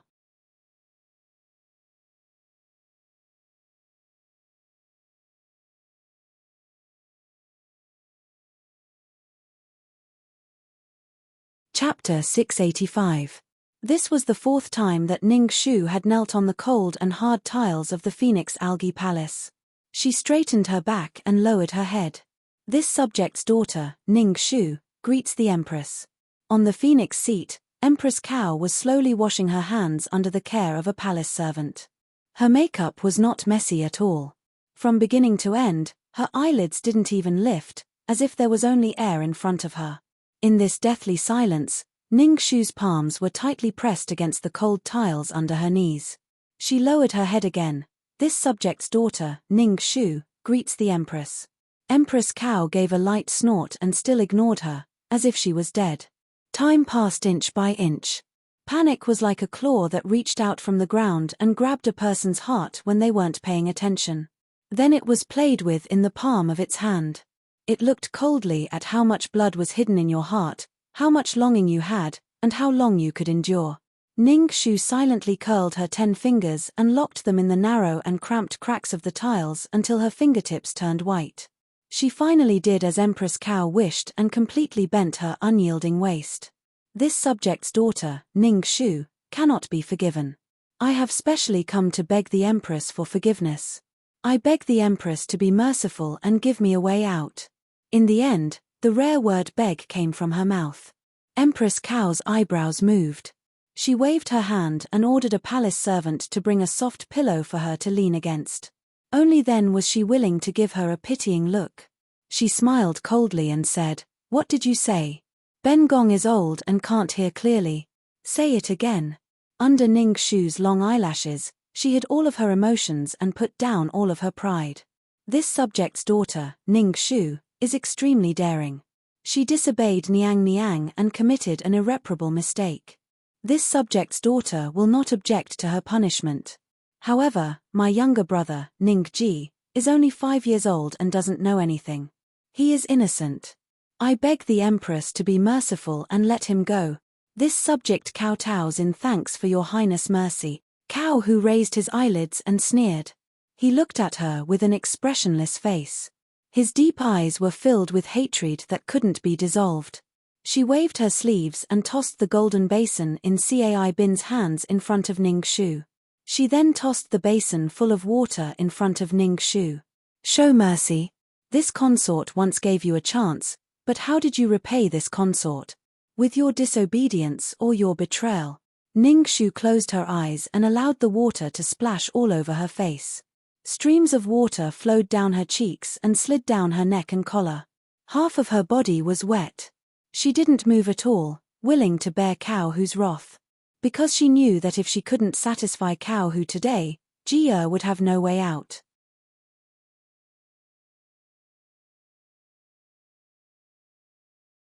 Cao Hu walked down the jade steps and came in front of Ning Shu. He grabbed her neck forcefully and bent down to look at her surrender. Now that your loved ones are in danger, you know how to feel heartache, you know how to be anxious, you know how to be anxious, you know how to feel like your heart is being cut by a knife. Then what about this consort's older brother? This consort's only older brother died by your hand. You think that what you did was beneficial to the country and the people, right? When my older brother's head fell, you must have been so happy that you wanted to clap your hands and cheer. But you are such an idiot. How could you know the unspeakable truth? You worked together to wash away the injustice of that stubborn rock, Zhao Mingzhen, but you pushed my older brother into a boundless prison. Her neck was tightly gripped by that hand. Even breathing was a luxury. Ning Shu's eyes flashed. She raised her head and squeezed out each word from her throat with difficulty. This subject's daughter was ignorant and impetuous. Empress, please enlighten me.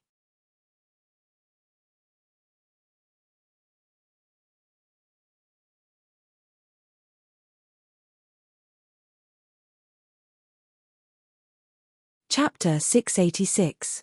Hair. Cao Hu abruptly raised his head and drew a long breath from his throat. His sharp eyes were covered with a layer of blood mist. Finally, just as Ning Shu was about to take her last breath, he released his hand out of pity. Finally breaking free of the 5 fingers, Ning Shu's vision turned black. She opened her mouth to cover her swollen neck and gasped for breath. It was as if she had just escaped from the gates of hell. Her heart swelled with pain and her entire body was numb. She could only rely on her trembling hand to prevent herself from collapsing to the ground. Admiring her miserable appearance, Cao Hu revealed a disdainful look. He seemed to be a bit annoyed as he turned his back and walked to the large window inlaid with extravagant glass.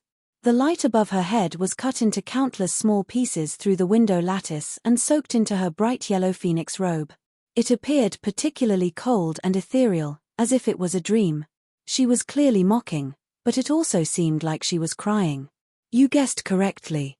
Before the casting of the 100,000 taels of fake silver was approved by my elder brother, so this matter is not false. But how could you idiots who claim to be fair and righteous know that the 100,000 taels of fake silver was not embezzled by my cow family? Rather, it never existed in the first place. The buzzing in her ears was broken by her stern voice. Ning Shu held her neck and slowly came back to her senses. She couldn't help but frown in astonishment. What do you mean? Cao Hu reached out his hand and gently stroked the exquisite and prison-like window lattice. He used the softest gesture to caress her laughable and sad life. Since the founding of this dynasty, it has been 300 years. It is like a field of flowers in a fertile garden, gradually blooming into a field of flowers. The common people live and work in peace and contentment.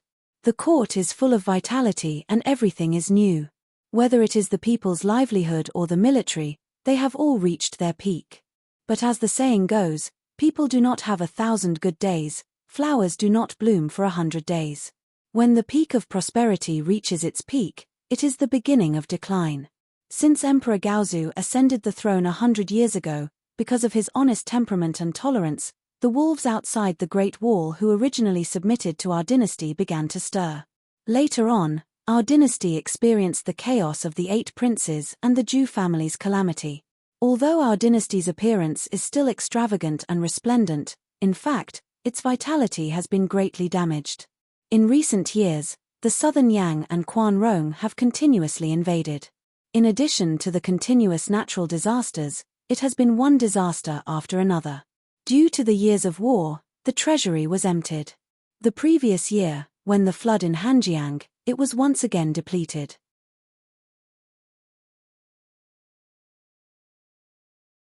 Under these circumstances, we welcomed His Majesty's 40th birthday.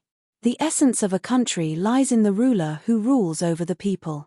Especially for a country as large as our Great Yu dynasty, on the day of His Majesty's birthday, how many pairs of eyes of tigers and wolves from other countries will be fixed on this banquet? If we can't even pass this once-in-a-decade banquet in a shabby manner, then in the eyes of those barbarians, how weak and easy to bully would our Great Yu be? Therefore, whether it is for the sake of His Majesty's face or the safety of our Great Yu, whether it is my elder brother who was Prime Minister Ji at that time, or myself, or the other courtiers, no one will allow it to become a joke. But our His Majesty is obstinate and self-opinionated. He is full of ambition, scheming against the world.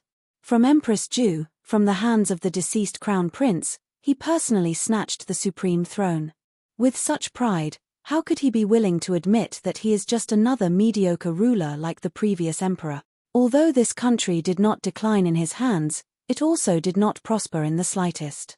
The courtiers are all too aware of his insufferably arrogant nature. No one dared to touch his reverse scale.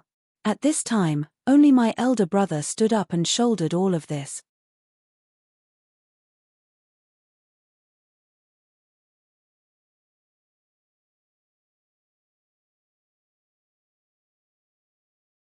Chapter 687.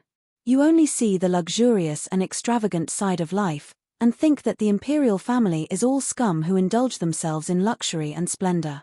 How could you have thought that my elder brother has also bathed himself in blood countless times for the sake of the country and the people?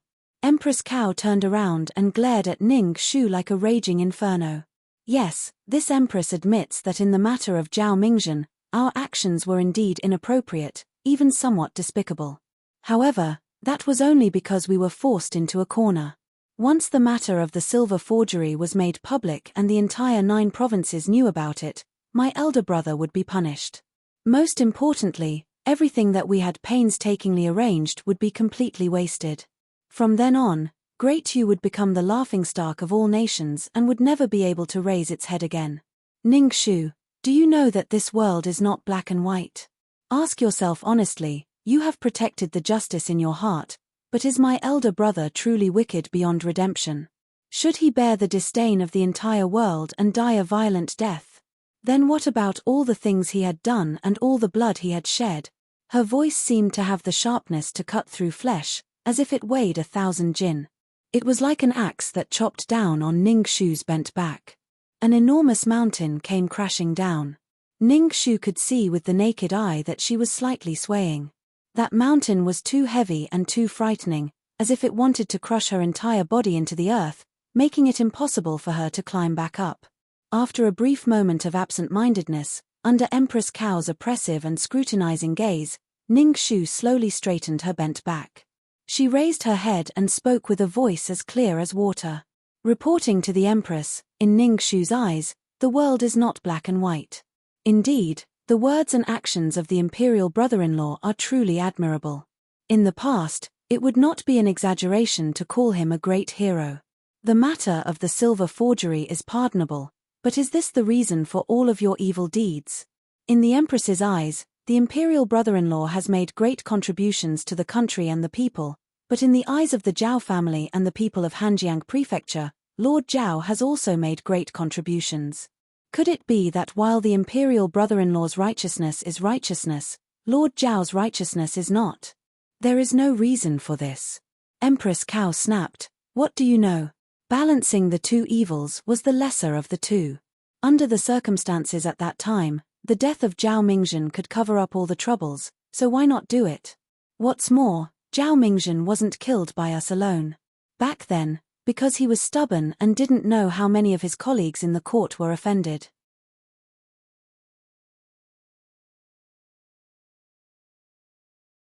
It was my brother who cherished talent and couldn't bear to see him isolated, so he remonstrated with His Majesty to let him go out and become an official. Do you know why there was a drought in the Hanjiang Prefecture? He sent dozens of memorials, but none of them were sent to His Majesty. It was all because he had offended too many people. If it weren't for my elder brother's repeated words of protection, he would have been killed countless times already. Afterwards, when the silver case came out, my brother personally went to the Hanjiang Prefecture to discuss with him. He wanted to come up with a solution to cover up this matter together. But he didn't care about the kindness of those years. Instead, he wanted to announce this matter to the world, forcing my brother to apologize. In the end, his stubbornness were the real accomplices to his death. Empress Cao's words were sharp and eloquent, as if she had all the reasons in the world. However, Ningxu bluntly retorted, "Your Highness, this subject can understand your grief as a relative, but this cannot be the reason for you to invert black and white." At first, it was possible that the imperial brother-in-law had no choice but to do so, but what happened later? When His Majesty ordered the 200,000 taels of silver to aid the Hanjiang Prefecture, wasn't the best solution to immediately report the situation to His Majesty and then discuss how to get through this crisis together? But the imperial brother-in-law didn't do that, and neither did your Highness. Could it be that the imperial brother-in-law didn't have his own selfish motives? Could it be that compared to the hundreds of thousands of people in the Hanjiang Prefecture who were on the verge of death, the Cao family cherished their own feathers more? Ningxu didn't mean to offend you, but there is something that must be said. Perhaps from the very beginning, the countermeasure that you had discussed was to use the blood of others to smooth out your own disaster. Ningxu's voice was not loud, but her words were firm and forceful. She did not leave any face for Cao Hu at all. It was like a muffled but painful slap to the bone. It made Cao Hu's face turn ashen and he lost all face. "You, how dare you?" Cao Hu's plump and dignified face was visibly impulsive. Her eyes glared angrily as she quickly stepped forward and raised her hand to slap Ningxu.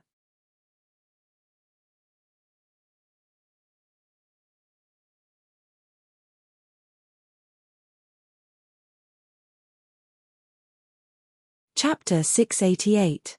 Pa. She forcefully threw a slap at Ning Shu. The golden armor studded with jewels mercilessly left several glaring red marks on her face. Cao, whose voice was like a fingernail scratching glass as it echoed in this large and cold palace, Ning Shu, do you think that Ben Gong doesn't dare to kill you? Now that things have come to this, whether it is the imperial court or the harem, everything is in Ben Gong's hands. What does Ben Gong have to worry about?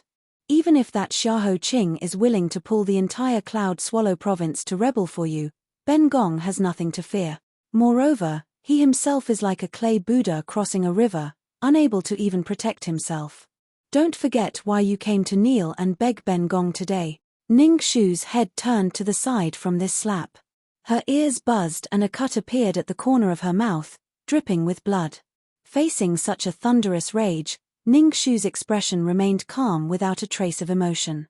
She reached out and slowly wiped away the blood, then turned to Cao Hu and said, "For Niang Niang to be so angry, doesn't this prove that this subject's daughter has guessed correctly what you are thinking? This subject's daughter is kneeling and begging for the safety of my younger brother. If Empress wants to kill Ning Shu to vent your anger, you can take this life at any time. If Ning Shu cries out, she will never be human again." Venting his anger on an ignorant child, how could it be considered an upright action? Is this what Empress meant by weighing the pros and cons and upholding the great Tao? Isn't this making a fool of yourself? Her plain words did not even have any ups and downs, but they were able to expose the false righteousness that Cao Hu had just created. In reality, they were all just excuses for his own selfish interests. Power and prestige were the most charming things in the world, but they were also the most terrifying demons. When they put on the curse of being a hero, they would be bound by it for the rest of their lives and gradually become the demon's puppets. Cao Hu's face completely distorted. She was so angry that she couldn't speak. Her vision darkened and her chest heaved violently. If it weren't for the fact that she wanted to maintain her last bit of honor and pride as the Empress, she would have beaten Ning Shu to death on the spot. When Cao Hu's second slap came, she thought that Ning Shu wouldn't dare to dodge this time and could only close her eyes and accept the slap. She hadn't expected that she would make a mistake. Ning Shu suddenly raised her hand and grabbed that noble hand, squeezing it in her palm. She raised her slender chin and the corners of her mouth rose, revealing an extremely faint smile. Empress doesn't think that Ning Shu's visit today is really to seek death, right? Could it be that you think too lowly of Ning Shu? Cao Hu did not think that she would dare to do such a thing and did not react in time.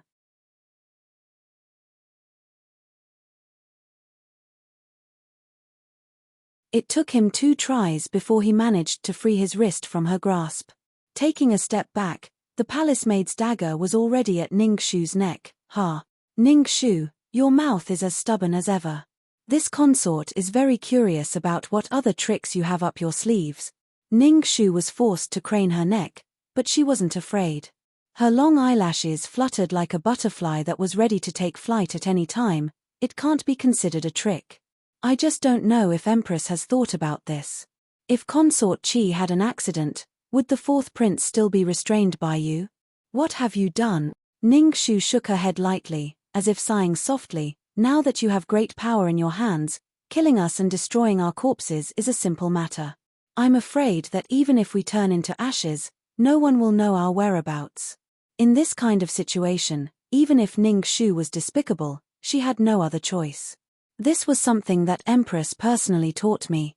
You're tuning in to the Dreamy Chapters YouTube channel. We're so grateful for your support and don't forget to subscribe to join us on this incredible journey through captivating stories. Your generosity through donations truly makes a world of difference, as it's the primary source of revenue that allows me to expand and enhance this channel for you. Thank you from the bottom of my heart for being a part of this adventure.